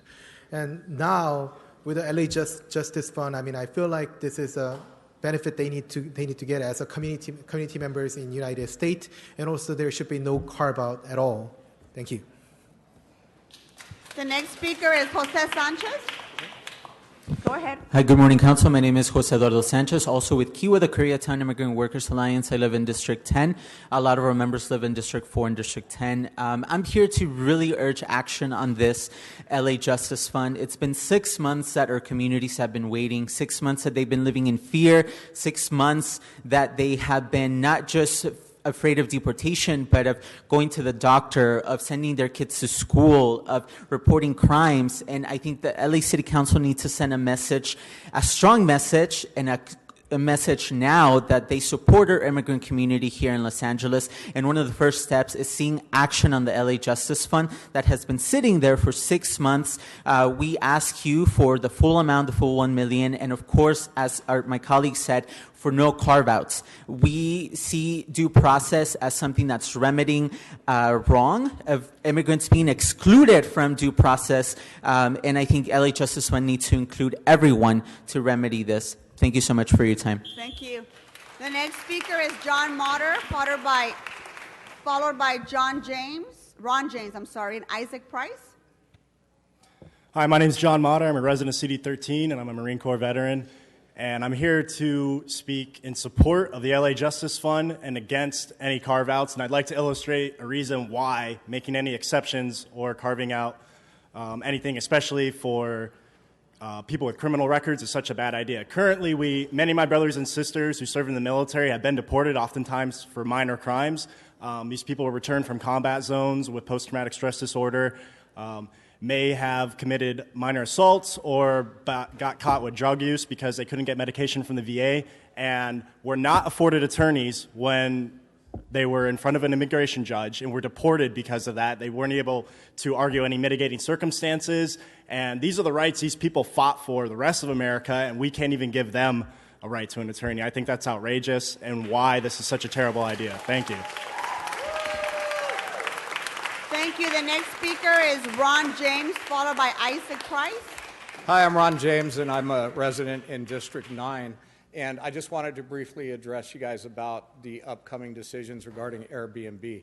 I don't have my blue T-shirt, but I'm an Airbnb person who has a rental unit in my house. And I think that the hospitality industry has been against Airbnb, but they also understand that home sharing is okay. And in order to eliminate the threat of drying up rentals in the area, the current paperwork that's on the agenda is kind of overreaching. If you make it so that people can't rent out rooms in their house, or you limit their ability to do so, you're actually creating a lot of burden for a lot of people that have come to rely on this income that aren't creating de facto hotels or building micro businesses from the possibilities that Airbnb offers. So to limit how many residents somebody could have for Airbnb, to limit it to doing it out of the house you live in, that makes a lot of sense, but not beyond that. Thank you, sir.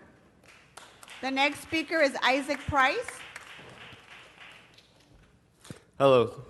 My name is Isaac Price, and I'm here to support the LA Justice Fund and to urge the Budget Finance Committee to approve the full $1 million of the mayor's budget immediately and allocate it to the LA Justice Fund. And even more so than that, I would like each and every one of you to try and personalize this a little bit. Imagine it was you or your friends or your close family who had to fear when you take your children to school or when you try to go to work. It's been 6 months, and it's too long. If this was something that would have affected you immediately, it would have been done already. So I urge you to do it immediately. Thank you. Thank you. I'm going to call the next speakers: Jacqueline Richardson, Linda Lewin, Anthea Raymond, Alicia Rivera, and Graciela. Are you here? Can you please form a line behind the podium if I called your name? Jacqueline Richardson, Linda Lewin, Anthea Raymond, Alicia Rivera, and Graciela. Go ahead, Ms. Richardson. NASA has built a rocket that can go from New York to Tokyo, Japan in 1 minute, or from Tokyo, Japan to New York City in 1 minute. This rocket is meant to circulate the sun. That means Los Angeles can be bombed within 15 minutes. All buildings in Los Angeles can be bombed in 15 minutes, including this building. That means you won't have a job. But the time you reach the podium into outside, any outside door, that could be about 1 minute. So technology is certainly improved, and they'll make more improvements from Tokyo, Japan to New York in 1 minute, from New York to Tokyo, Japan in 1 minute. It goes about 400,000 miles an hour or something. It's really, as you know, it's really quick. Thank you. The next speaker is Linda Lewin. Good morning. My name is Linda Lewin. Yes, Councilmember Bonham, I am incredibly lucky to be living in the 11th District. I bought my home 30 and a half years ago as a single woman. I help support an adult daughter with autism. She was placed in my home by DCFS when she was 6 years old. Airbnb is not my first choice for the income I need to continue living in my home and receiving services from Westside Regional Center that offers so much support for the growth of my daughter. We cannot leave this district. Restricting the number of days that I can host the guests in my home that I live in and my ability to care for my foster daughter will affect me financially. Please do not put a cap on the number of days I am able to host my guest room. Thank you. And if you are a host or a home sharer, can you please stand up? Hosts and home sharers, please stand up. Thank you. Thank you very much. The next speaker is Anthea Raymond, followed by Alicia Rivera and Graciela. Hi, my name is Anthea Raymond. I live in CD1 and I work a lot in CD13. I'm here today actually for LA River Day. I'm a LA River guide. I also produce the LA River boat race and have been working very hard on waterfront issues for a long time. I own a 1908 Craftsman across the street from the LA River Center, and 3 years ago, a family of 4 from El Salvador moved in upstairs and enjoy rent-controlled protections in my home. I also share my kitchen, my bathroom, and my corgis with young people from all over the world who come to visit Los Angeles and enjoy a rate approximately equal to a youth hostel by sharing in my home. Please do not limit the home share number of days for people like me, or you will be cutting off a real opportunity for young people from around the world to enjoy Los Angeles and see our river and our beaches. Thank you. Thank you. The next speaker is Alicia Rivera, followed by Graciela. Is Graciela here? You're Alicia? Graciela. So Alicia Rivera's not here? Not here. Okay, thank you. Go ahead. Hi, good afternoon. My name is Graciela Lopez, and I'm with the California Immigrant Policy Center. I'm here to urge each and every one of you to pass and support inclusive and sustainable LA Justice Fund as you all delay the vote. That actually increases the chances of our communities to become arrested, detained, and deported. These are communities that have been historically disfranchised. These are communities that are living in hyper police, prosecuted communities. It is your job as representatives of such immigrant communities to support and act now. Thank you.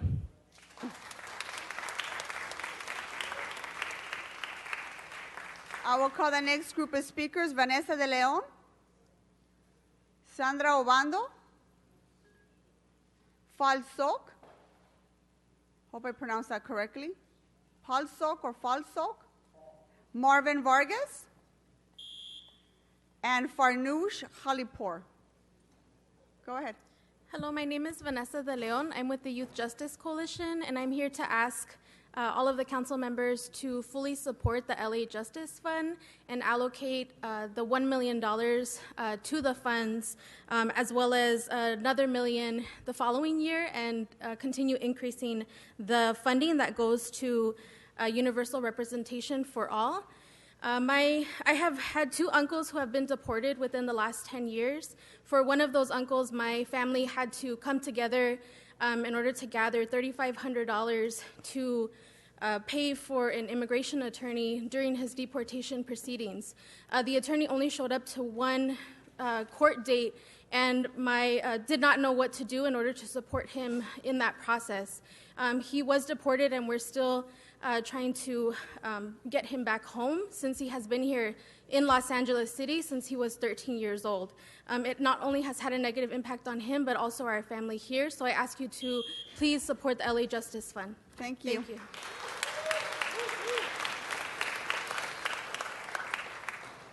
Hola, señora Obando, Buenos gusto días, verla. concejales, honorables concejales. Estoy aquí en apoyo para los fondos universales. No quiero que se excluya a nadie. Queremos que se ayude a todos los inmigrantes. Okay. Estoy aquí en apoyo para los fondos universales. I am here in support of the universal funds. No queremos que se excluya a nadie. We don't want to exclude anyone. Yo vengo de Pacoima. I live in Pacoima. Y soy el líder de Power. Líder de Power. And I'm the leader of Power. Muchas gracias y Dios los bendiga. Thank you so Esperamos much, and su God bless apoyo. all of you. Gracias, señora Obando. Falso. Yes, ma'am. My name is Paul Soak, and I'm here in support of an all-inclusive justice fund and sanctuary. Give me 1 second here. I was brought here as an infant at just 61 days old. I was raised by a single father, and he died when I was 16. And I actually wound up in the streets, and I got myself in a lot of trouble. I was then tried as an adult, and I was sentenced to 23 years, 8 months, and that was in 1999 as a juvenile. In 2014, SB 260, which passed, gave me an opportunity to appear before the parole board, and after I had a face-to-face hearing with the commissioners, they found that I was not a danger to the community of Los Angeles, and they decided to release me. So in July of 2015, I was released, but ICE took me in.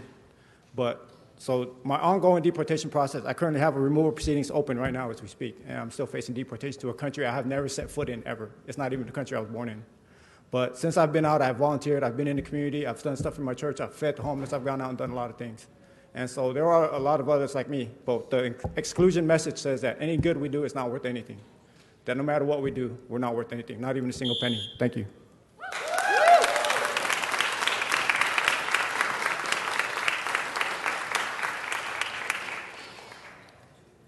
Hi, sir. Are you Marvin Vargas? No, Farnoosh Jalilpur. Okay, go ahead. Yes, hi. Good morning. My name is Farnoosh Jalilpur. I'm here to support the affordable housing. I lost my housing since 2003 about 5 or 6 times, and I would like to see if the city can fund a program for the people to get off the street and get the affordable housing. Thanks for the attention. I also called Marvin Vargas. Is he here?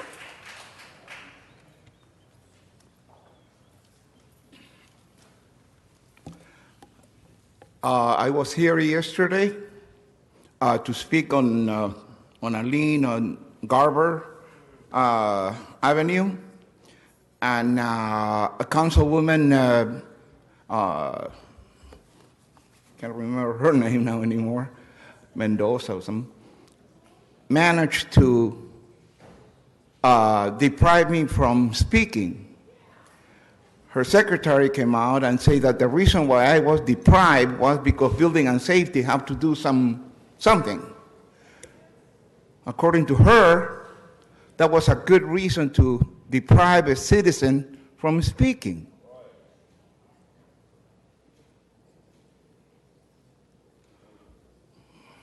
Could you make sure that this don't happen again? Sure, sir. As long as you fill out a card and you're here to speak, we'll call your Everything name. was there. Okay, thank you. The next group of speakers is Lucia Vargas, Stefan Narziski, Kendrick Rustad, Evan Araiza, and Anthony Ng. Can I have you all come up, please?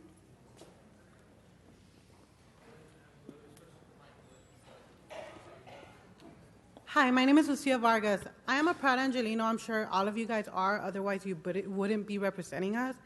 However, how can you really be proud when your citizens are afraid to walk in your streets, are afraid to call your police department because they're afraid that you may not take them, but you may take the family that's surrounding them? I urge everybody here to support SB 54. We need to stop ICE from terrorizing our communities. You guys are proud to represent us.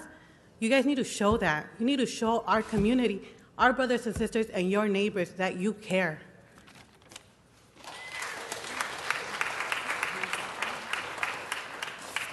Who is that? Kendrick Rustad? Is that? Yes, go ahead. Hi, Kendrick Rustad. I just happened upon this, I guess. Chip Connolly, the CEO of Joie de Vivre, Airbnb, he used to be Joie de Vivre. Old family friend, great guy. I believe in him, so great company. Anyway, but I'm here to speak about an item that I just found out about yesterday. 1111 Broadway, the Examiner building. It's very, very historic. Julie Hurst designed it, and I believe it should be part of the historic core bid and not the new South Park bid. Basically, LA is expanding just like it did before, like an amoeba oozing out. Now it's oozing in, and you just have to look at the trash cans for the bids. The ones in my neighborhood, Historic Core, they have signs for dogs not to defecate on them. My dog doesn't read. It smells. So, and then you look at the ones for the Center City bid, and they look like safes. If you don't have both hands free, you can't throw things away. Thank you, sir. So, anyway, I would think about what you're doing. Sir, your time is up. Thank you very much. The next speaker is Stefan Nazinski, followed by Evan Araiza and Anthony Ng. Go ahead. Hi, I'm Stephen Nishinsky. I'm a 20-year resident of Woodland Hills. I served for over 2 years as the vice chair of the Woodland Hills Warner Center Neighborhood Council. I'm here to talk about the proposed home sharing ordinance. I just wanted to sort of talk about my experience. And during the Great Recession, I lost my job as the manager of chemistry and biochemistry at UCLA. My wife lost her job as a UCLA elementary teacher. Since that time, I've sustained my older son attending and graduating from UC Berkeley, and my younger son going to LA Junior College and ongoing education. Also during that time, I had a younger son. I had open heart surgery and a hip replaced. Today's market treats me as old, broken, unemployable, except Airbnb home sharing. Therefore, the grace of God go I. Thank you, sir. Can I have one sentence? No, I can't. It has to be exactly a minute, or else I would have to do the same thing for everyone else. Those are the rules. But thank you for being here. Thanks. The next speaker is Evan Araiza, followed by Anthony Ng. Hi, my name is Evan Araiza, and I'm here for a fully funded and fully inclusive LA Justice Fund. I urge the Budget and Finance Committee to please support it. Thank you. Thank you. Anthony Ng. Good afternoon. My name is Anthony Ng with Asian Americans Advancing Justice LA, and I'm here to speak in support of the city funding the LA Justice Fund in a sustainable way and to ensure that it's an inclusive representation model where 70% of immigrants in the Los Angeles County area who are in detention are unrepresented. And I think this is a really big crisis in terms of due process in our city where it is impacting our local families, our local economies, and I think the fear that many immigrant communities are feeling because of the political climate is really real, that we need to ensure that LA is leading, whether it's a sustainable, well-funded justice fund or ensuring that Executive Directive 20 is passed in ordinances as well. Thank you. Thank you. We'll call the next group of speakers, Alejandra Marchevsky, Jessica, Megan. I need you to come up. Is Alejandra Marchevsky here? Jessica, that's all I have. I don't have a last name. Megan, Miranda Cristofani, and Tauhida. Are those people here? Can you please line up? Whenever you're ready, ma'am. Go ahead. Hi, good morning. My name is Alejandra Marchevsky, and I'm a professor at Cal State LA, where I've taught for the past 18 years. I'm here today because two people who are important to me were picked up in the city of Los Angeles by ICE in just the past 3 weeks. One of those persons is my 22-year-old student, Claudia Rueda, who currently is detained in San Diego facing deportation proceedings. She's been in the United States for over 15 years. The second person is named Juan, and he's a local businessman, a husband, and a father of a 5-year-old daughter who has lived in the United States for 30 years. Juan was arrested by immigration yesterday in Highland Park, and in less than 8 hours, he was deported to Tijuana. He never saw a judge. He never had any legal representation. To me, the notion that people can be snatched from their lives without any access to a legal process. Ma'am, your time is up. Thank you. The next speaker is Jessica. Can I give my time to Alejandra to finish? No, you only get 1 minute per person for public comment. Jessica? All right, well, I'm Jessica. Okay, go ahead. I represent Ground Game Los Angeles as a community organizer. I'm in D13.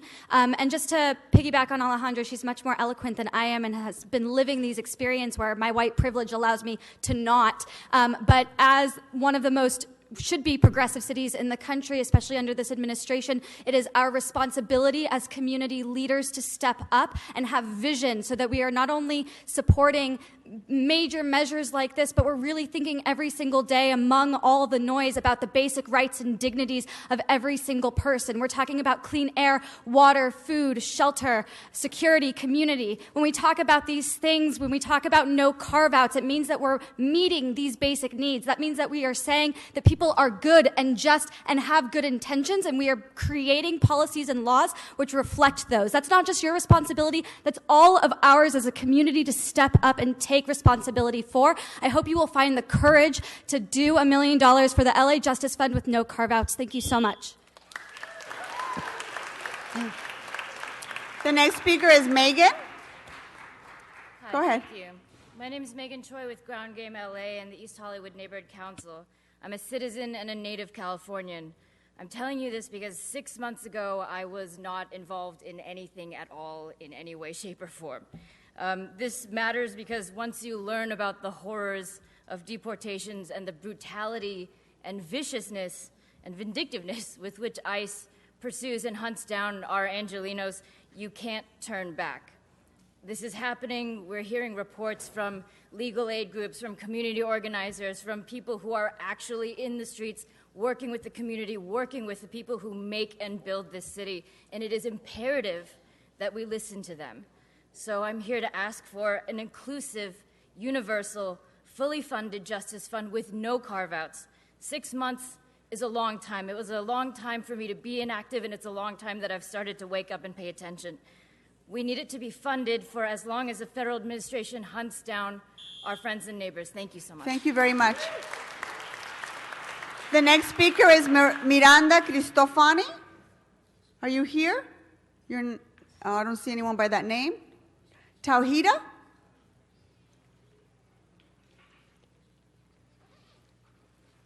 Go ahead. Yeah. Good afternoon, y'all.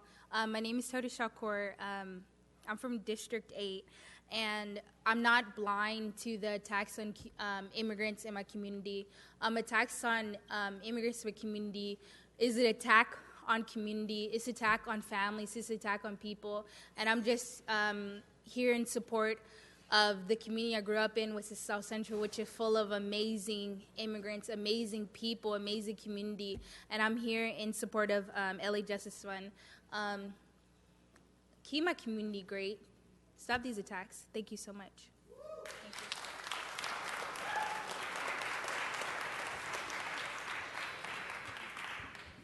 Okay, the next speakers I will call up is Julie Perkins, Stephanie Woods, Gabriela Mays, Michelle Healthseth, and John Strom. Are they here? Will you please line up? Julie Perkins, Stephanie Woods, Gabriela Mays, Michelle Healthseth, and Josh Strom. Are you Ms. Perkins? Go ahead, ma'am. Hi, I am here in support of Airbnb, and I'm against limiting it to 180 days. I am staying in my home because I have an Airbnb inside my home, and please, I urge you not to limit that. Thank you. Thank you. So since these people didn't line up, are they here? Stephanie Woods, are you here? I don't see anyone by that name. Gabriela Mays? I don't see anyone by that name. Michelle Healthseth? I don't see anyone by that name. Josh Strom? Okay, we'll call the next group of speakers. Jamil Stanley, Carla Strom, Ron Zambor, and Kathy Layden. If I can please have you come up and stand in line, we can move a little quicker. Your name? Jamiel Stanley. Go ahead. I'm here in support of Airbnb, being a local host in the Silver Lake area. I would hate to see my income limited to 180 days a year. I don't think any of you can live on half a year's income. And also to put forth the fact that you have an opportunity to create a solution for our homeless population, which is burgeoning in our city with all the taxes that are collected through Airbnb. Not only that, but we bring millions of dollars into our neighborhoods with all the hosts that we host. I think that people sharing your homes has been, I know my grandparents did it during the Great Depression, and I know that we are also coming out of an economic downfall that was as severe as the Great Depression. So I'm hoping that you will all have an open mind and consider all the rules you've put in place to take care of the problem of the neighborhoods, of the apartment buildings being turned into big short-term party houses. Because the people that are doing this from their homes, we are not having party houses. Thank you. Thank you. The next speaker is Carla Strom. Are you here, Carla? That person's not here. Ron Zambor, followed by Kathy Layden. Hold on for just a second. I'm going to call a couple of more speakers. Christina King, are you here? and Melanie Agus. Go ahead, sir. Hi, my name is Ron Zambor. I'm actually in Mary Martinez, your district. I live in Pacoima. Mary. I've been doing Airbnb. Pacoima's not in my district. Oh, Go ahead. Okay, sorry. Well, I was in Van Nuys. I'm now in Pacoima. I basically have been doing Airbnb for 3 years. I love sharing my home with people from all over the world. I get to meet so many great people, and I get to show them what I love about this city. I started off in Van Nuys. I had a condo. I basically am an actor. I don't have a stable job. I do aerial work. I walk on stilts. This is the one thing that I'm actually able to have and bring in some income. I was able to, I guess, sell my condo and buy a home, but having a homeowner, the price of home is pretty expensive. So for me, if this 180-day cap goes on, I don't really know what I'm going to do. I would love to live in the city of Los Angeles, and if you put that on there, it's going to just make me struggle. Thank you so much. Thank you very much. The next group of speakers is Kathy Layden, Christina King, Melanie Agus, and Jill Jacobson. Are they here? Kathy Layden? No Kathy Layden. Christina King? Christina King is not here. Melanie Agus? Go ahead, Melanie. Hold on for just a second. Let me just call a couple of more folks. Jill Jacobson? Are you here, Jill? Jill's not here. James and Inya Yates? Are you here? Go ahead. Good afternoon. My name is Melanie Algus. I'm here with my husband, Mel. We have been homeowners in Woodland Hills for over 26 years in Councilmember Blumenfield's district. We had a series of unfortunate events. In 2009, I lost my job after 17 years at an investment firm downtown. I found a job 6 months later, fortunately, but at half of my salary. In October 2014, my husband, at age 55, suffered a major heart attack and a spinal stroke. He is currently on Social Security disability. By renting out a bedroom in our home, we are able to keep our house and tackle our medical bills. We urge you not to limit the number of rental days for owner-occupied properties. We need to pay bills all year round. Also, limiting the number of days would cut the short-term rental tax going to the city. Thank you. Thank you. The next group of speakers are James and Inya Yates. Are you here? They're not here. Debbie Polak? Debbie Polak, are you here? Michelle Saywell? I don't see that person either. Peggy Sturdivant? Peggy Sturdivant, are you here? Bill Weeks? Bill Weeks, please come on up. Wendy Winston? Ed Coleman? Is Mr. Coleman here? Michael Koff? Michael Koff? And Vanessa Johnson. Come on up, sir. Good morning. My name is Bill Weeks. I'm a school teacher. I live in San Pedro. I want to take a moment to first thank my councilman, Buscaino, who not only talks the talk but walks the walk. He's been there at many activities in San Pedro, and we appreciate that. We also appreciate the fact that he showed up at our Airbnb event where we packaged things for our servicemen overseas. My wife, Yumiko, and I were able to purchase our first home ever about 2 years ago in San Pedro. We were able to get it because of a small inheritance and because our lender accepted the fact that we were going to be doing Airbnb to supplement my income. Last year, Airbnb was about a fourth of my total income. If you limit the number of days or rooms, we use 2 rooms, you're going to be making us have to leave, and you're going to make Yumiko cry. Please remember that and get the ones that are abusing it. Thank you so much. Next speaker, Wendy Winston. Are you here? Wendy, are you here? Are you Miss Winston? Wendy's not here. Ed Coleman, go ahead, sir. Good morning. My name's Ed Coleman. I have lived in my home in Venice, Councilman Bonin's district, for 35 years, and I share a room as a short-term rental. I fully support sensible regulation of the short-term rental market. However, there is one aspect of the proposed ordinance I vehemently oppose, and that's the 180-day limit. I was downsized more than 4 years ago and depend on the income from our guest room to make ends meet. Any limitation on the number of days we could share our home would have a disastrous impact on our finances. My wife and I use the income from our guest room to pay our mortgage and our health insurance. I am nearing retirement age and will count on that money to augment my Social Security. I implore you to eliminate this limitation on hosts renting out a part of their homes. These are the people who rely on this income and would be devastated by a 180-day cap. Perhaps you could consider an exemption for financial hardship. Better yet, eliminate any limit altogether. Thank you very much for your time. Thank you. The next speaker is Michael Koff, followed by Vanessa Johnson. Hello, everybody. Good afternoon. My name is Michael Koth. I'm a small business owner in San Pedro, California, here in support of Airbnb and to talk about the financial impact that it has on our business. Having a small business these days is hard enough. Having one in downtown San Pedro is doubly hard.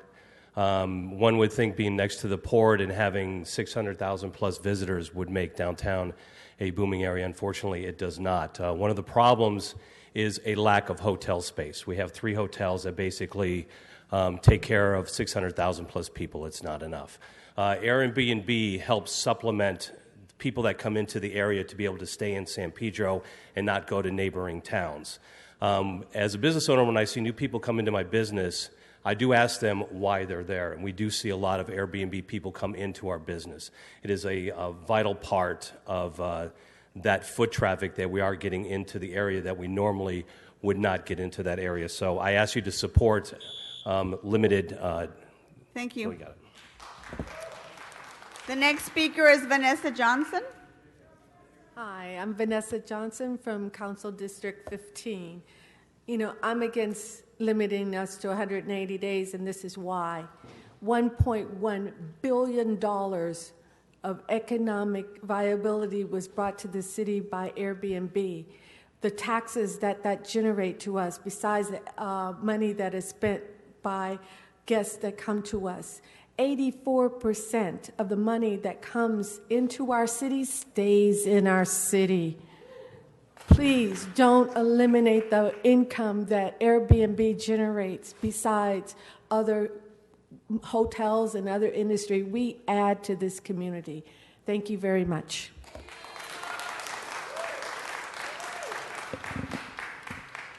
I will call the next group of speakers. Al Farmer, are you here? Al Farmer, don't see anyone by that name. Velvet Victorian, Leslie Hope. Yeklinking Lopez, is there anybody by that name? Marcel Cote, Cristina Cortez, and Mary Garvey. Go ahead. Hi, I'm here as a native Angelina, and I'm a participant in the Section 8 program. And whoever's inspecting these properties needs to be checked. I can't find a property, and every time I go to look at a property, it's a dump. Sometimes they don't even clean it out. And once whoever comes out to inspect it, they just pass anything. I've sued 4 landlords in the last 9 years, and if I hadn't been suing landlords, I could have finished college. So I want you guys to do something about these doggone dumps you guys are allowing people to rent. And not only that, the city is paying the rent. Now, my last apartment, I paid $900. The city was paying $300, and they refused to come out and fix anything. And I've written letters to the mayor, the inspector general, and I'm going to keep writing. And I'm not moving because I've moved to Palmdale, I've moved to Huntington Beach, Corona, and Highland. And I'm not going to move, and you're going to fix it. Thank you. Next speaker, what is your name? Hey, Lincoln Lopez. Okay, go ahead. Good morning. I came here to speak on behalf of my parents for Airbnb. I'm the daughter of the host. I don't host myself. But I came to speak because I have noticed that when we started Airbnb as a family, that it has helped pay for the groceries, pay for the bills, and hopefully pay for my college education. Now, putting the 180-day cap will limit those costs, or actually will limit the extra revenue we get, because we'll probably have to get half the groceries, pay not as much for the bills, and possibly take away any college funding whatsoever for myself to help pursue a higher education. Thank you for your time. Leslie Hope. I'm Leslie Hope, a resident of CD11. I'm here to advocate for not restricting the number of days home sharing hosts can welcome guests into their homes. Recently, the Coastal Commission announced that they want to limit the amount hotels can charge guests to stay in the coastal zone in order to make the beach accessible and affordable to all. I predict major pushback from the hotel industry. I host at my home in Santa Monica Canyon, just 4 blocks from Will Rogers State Beach. The nearest hotel is a Miramar, whose rates start at $500 a night. I and others who share their homes in the coastal zone present a much more economical alternative than hotels for visitors to enjoy the beach. I urge you not to place a limitation on the number of days my guests, many of whom are local to the greater LA area, can enjoy State Beach and our beach communities. Thank you. Marcel Cote. I'm Marcel Cote. I'm a resident of CD13. I'm here with a very large and diverse coalition from across the city in support of the LA Justice Fund. LA is a city of immigrants, and its incredible diversity is the reason I live here and why I love it so much. And 1 million undocumented immigrants in the greater LA area are at risk now, under attack from the Trump administration.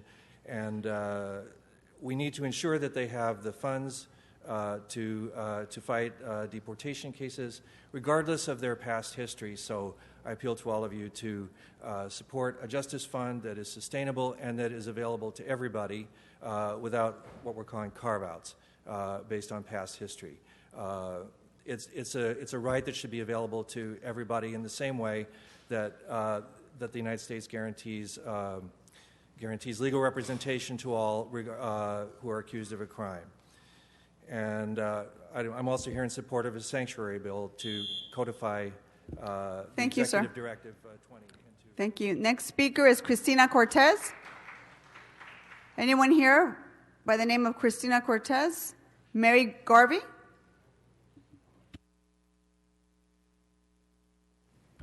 Hello, should I go? Yeah. Hello, I'm Mary Garvey from District 11 in Brentwood, California. I'm here with Human Rights Watch in support of the LA Justice Fund. And I just want to tell you all that Human Rights Watch doesn't want to be here. We don't usually show up to city council meetings unless it's a grave area of a human rights violation that we're trying to investigate. And we're urging you to release the funds for the LA Justice Fund immediately and be able to provide due process access for all citizens and non-citizens in Los Angeles. Thank you.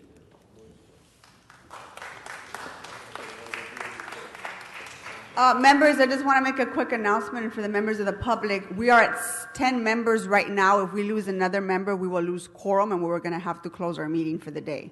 So, no, do not boo me. It's past 12 o'clock, and people have committee meetings at 1 and other stuff to get to. So I'm just making sure that you all know we're barely holding on to quorum. So I'm going to go ahead and call the next group of speakers. Rabbi Jonathan Klein, are you here? Okay, he left. Thank you for letting me know. Sujana Agowini, are you here? Thank you. Cheyenne Phoenix. Cheyenne Phoenix is not here. Eric Pierce. Is Eric Pierce here? Okay, thank you. Mel Hayes. Mel Hayes, are you here? I don't see him.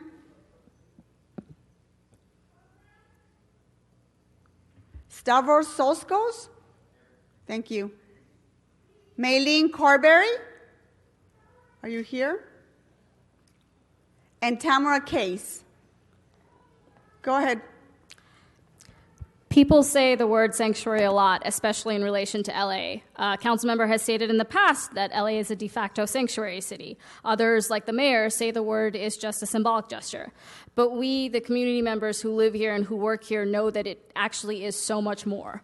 What it means is a universal, sustainable justice fund that doesn't discriminate or carve out the most vulnerable members of our community. What it means is an ordinance that enforces and furthers the mayor's Executive Directive 20. It's been 6 months since the announcement of the Justice Fund and a little less than that since ED 20, and it feels like nothing has changed because nothing has. Families continue to get torn apart and people continue to get caught up in the dragnet of CBP and ICE. And as a result, our communities and your communities suffer. So we ask from you, council members, to recognize that we all stand here today because we want sanctuary. Not just the word, but the true meaning behind it. Thank you. Thank you. Good afternoon, Council. My name is Eric Pierce. I was born and raised in Echo Park, and I do reside in CD 13. Hi, Mitch. Where are you? Okay. I'm here to support home sharing, 365 days a year. Why is home sharing important? My husband and I live in Silver Lake. We own a triplex. We home share the 2 units below.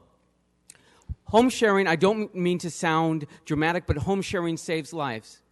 My brother-in-law came down with cancer. Through home sharing, we were able to give my sister-in-law, Hector's sister, Juanita, money, $600 a month, to pay the lights, to pay food, and to keep Sabrina, their daughter, in college. Home sharing did this. Without home sharing, they probably would have been homeless. We collect a lot of money for home sharing. I thank the council and the city. Stavros Soskos. Thank you, everybody. Here's my better half, my wife, who was diagnosed with triple-negative breast cancer, and she lost her job, and she was unable to work. She's disabled now, and for that, I wasn't afford to pay for my mortgage to stay at the home that I lived in for over 10 years with my 2 children. And because of Airbnb, I was able to do that. I was foreclosed on my home, and we fought a lot to bring it back, and we are able now to pay for our mortgage because of the income that Airbnb are providing. Sharing is caring, and the big part of the home sharing is the big part of the Airbnb care about our community and ourselves, to make a better for everybody. Thank you. The next speaker is Maylene Carberry. Hi, my name is Milen Carberry. First, I want to thank everyone for being here, and I know it's a long day, and we're asking for your attention again and again, and kind of beating a dead horse in a sense, but I'm a constituent, and I really believe in the LA Justice Fund. I think due process for all. I don't want to see us cherry pick who gets representation and who doesn't. And I want to see the executive, our executive directive 20 put into ordinance. I want to see it law, not a suggestion, but actual law. I'd like to see LAPD really protect us instead of it feeling like it's them against us. When they join with ICE, everyone is afraid. Everyone is, we're suspicious now of LAPD. That's not good. We need to feel supported and protected.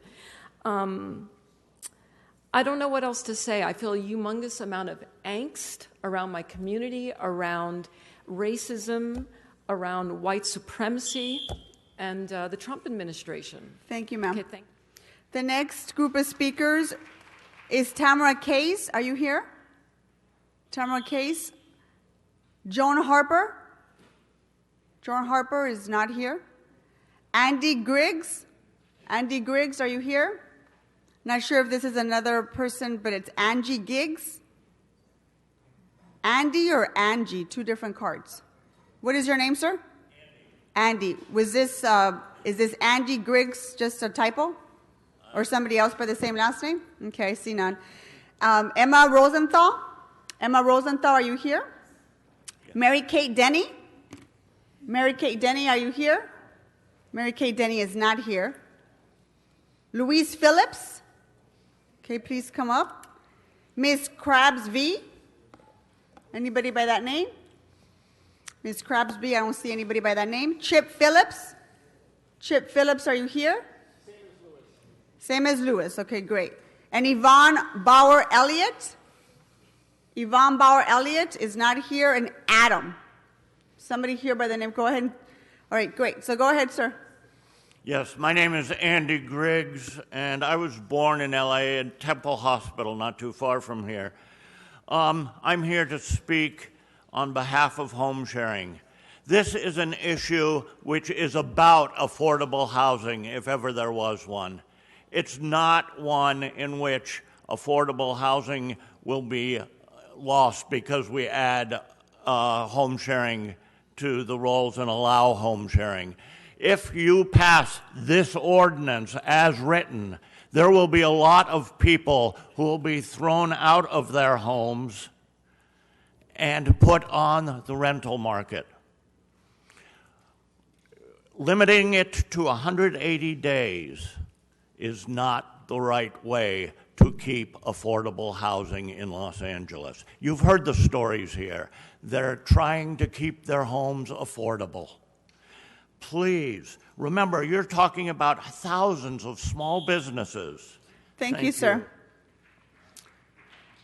And I'm going to make an announcement. I have to close public comment now. We're going to lose quorum in about a couple of minutes. So the last batch of speakers that I just announced will have an opportunity to speak, but I will close public comment as of now. What is your name? Are you Joan Harper? Emma Rosenthal. Ms. Rosenthal, go ahead. Okay. Each host is a single, autonomous, small business. When you vote to limit home sharing, especially in our primary residences, you are voting to eliminate thousands of small businesses in the city. No other business model, including home-based businesses, run on a 180-day, one client at a time model. And no other small business is taxed at the rate of 14%. I support the tax. I think it's a great contribution to make to the city. And every way that you limit home sharing, you will limit income into the city for vital services. I think it's especially important to support home sharing in the primary residences of people living in RSO units. These are some of the lowest income renters and homeowners in the city. It's how I was able to afford a home at all. I am one of the elders, a retired teacher who has served this city for decades, using home sharing to keep my home. Please don't take home sharing away from me. Please reconsider any caps on home sharing in one's primary residence. Next speaker.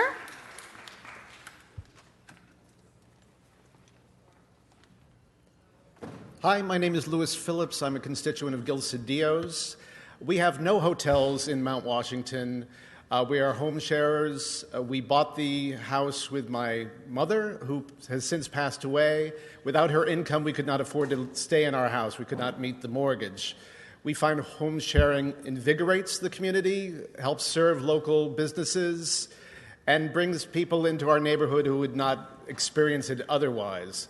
So I urge you not to put any limits on the number of days per year we can home share. It doesn't make sense in terms of turning over this property to full-time rentals, because this is an in-law apartment that would not serve as a full-time rental. It would just mean that our home would be empty for half the year, that portion of our home. So I encourage you not to limit the number of days to 180 per year and leave it open for a full 365. Thank you. Thank you. The next speaker I had was Chip Phillips. Is that person here? Same person. Same person. Okay, great. And Adam? Was there somebody by the name of Adam? Yes. That was the last speaker I called. That's and me. What's your name? Adam Bradlow. Okay, go ahead.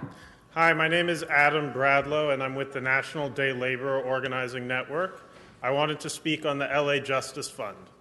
My parents are immigrants from apartheid South Africa, and they taught my brother and I that what separated apartheid South Africa from the U.S. is the rule of law and equal access to justice.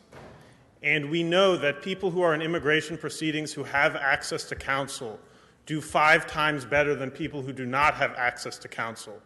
And so what the LA Justice Fund is about is equal access to justice in our immigration system. It goes to the heart of what our country and what this city is about. And I hope that you will fund it fully immediately. Thank you. Thank you. The last speaker I have is Jason Shadwald. Are you here? And that will conclude public comment after you.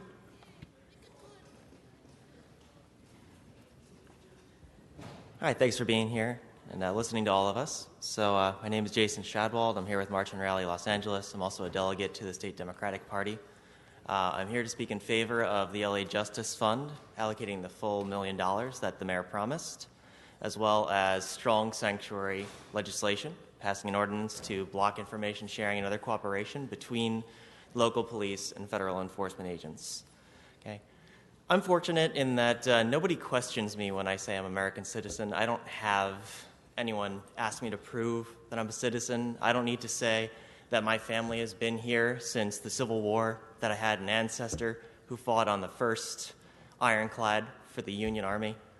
I don't need to describe any of that to have basic rights in this country, and I think everybody should enjoy those rights and freedoms. Everybody. To representation, to not being afraid of being scooped up and deported. And I urge you to pass legislation quickly. Thank you. That concludes public comment. Mr. City Clerk, what's before us? Madam President, Council has motions for posting and referral. Posted and referred. Desk is clear. Members, are there any announcements? Mr. Harris Dawson. We have a joint committee of homelessness and poverty, and the housing committee will meet at 1:30 instead of 1 o'clock. Okay, 1:30 instead of 1 o'clock. Very well. Any other announcements, members? Can we please all rise for adjourning motions? Members of the public, please all rise.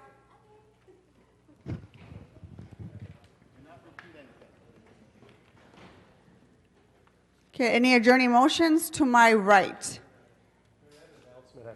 Oh, I'm sorry, Mr. O'Farrill, did you have an announcement? Yes, Madam Chair. Madam President, just want to let everyone know that the Red Cross, we're doing a blood drive right now, today until 2:45, and then tomorrow from 9 a.m. to 2:45, and it is in the 4th floor media room. So please donate blood if you can. Thank you. Thank you very much, Mr. O'Farrill. Any adjourning motions to my right? Seeing none, any adjourning motions to my left? Okay, then that adjourns our meeting. Thank you. Have a good afternoon.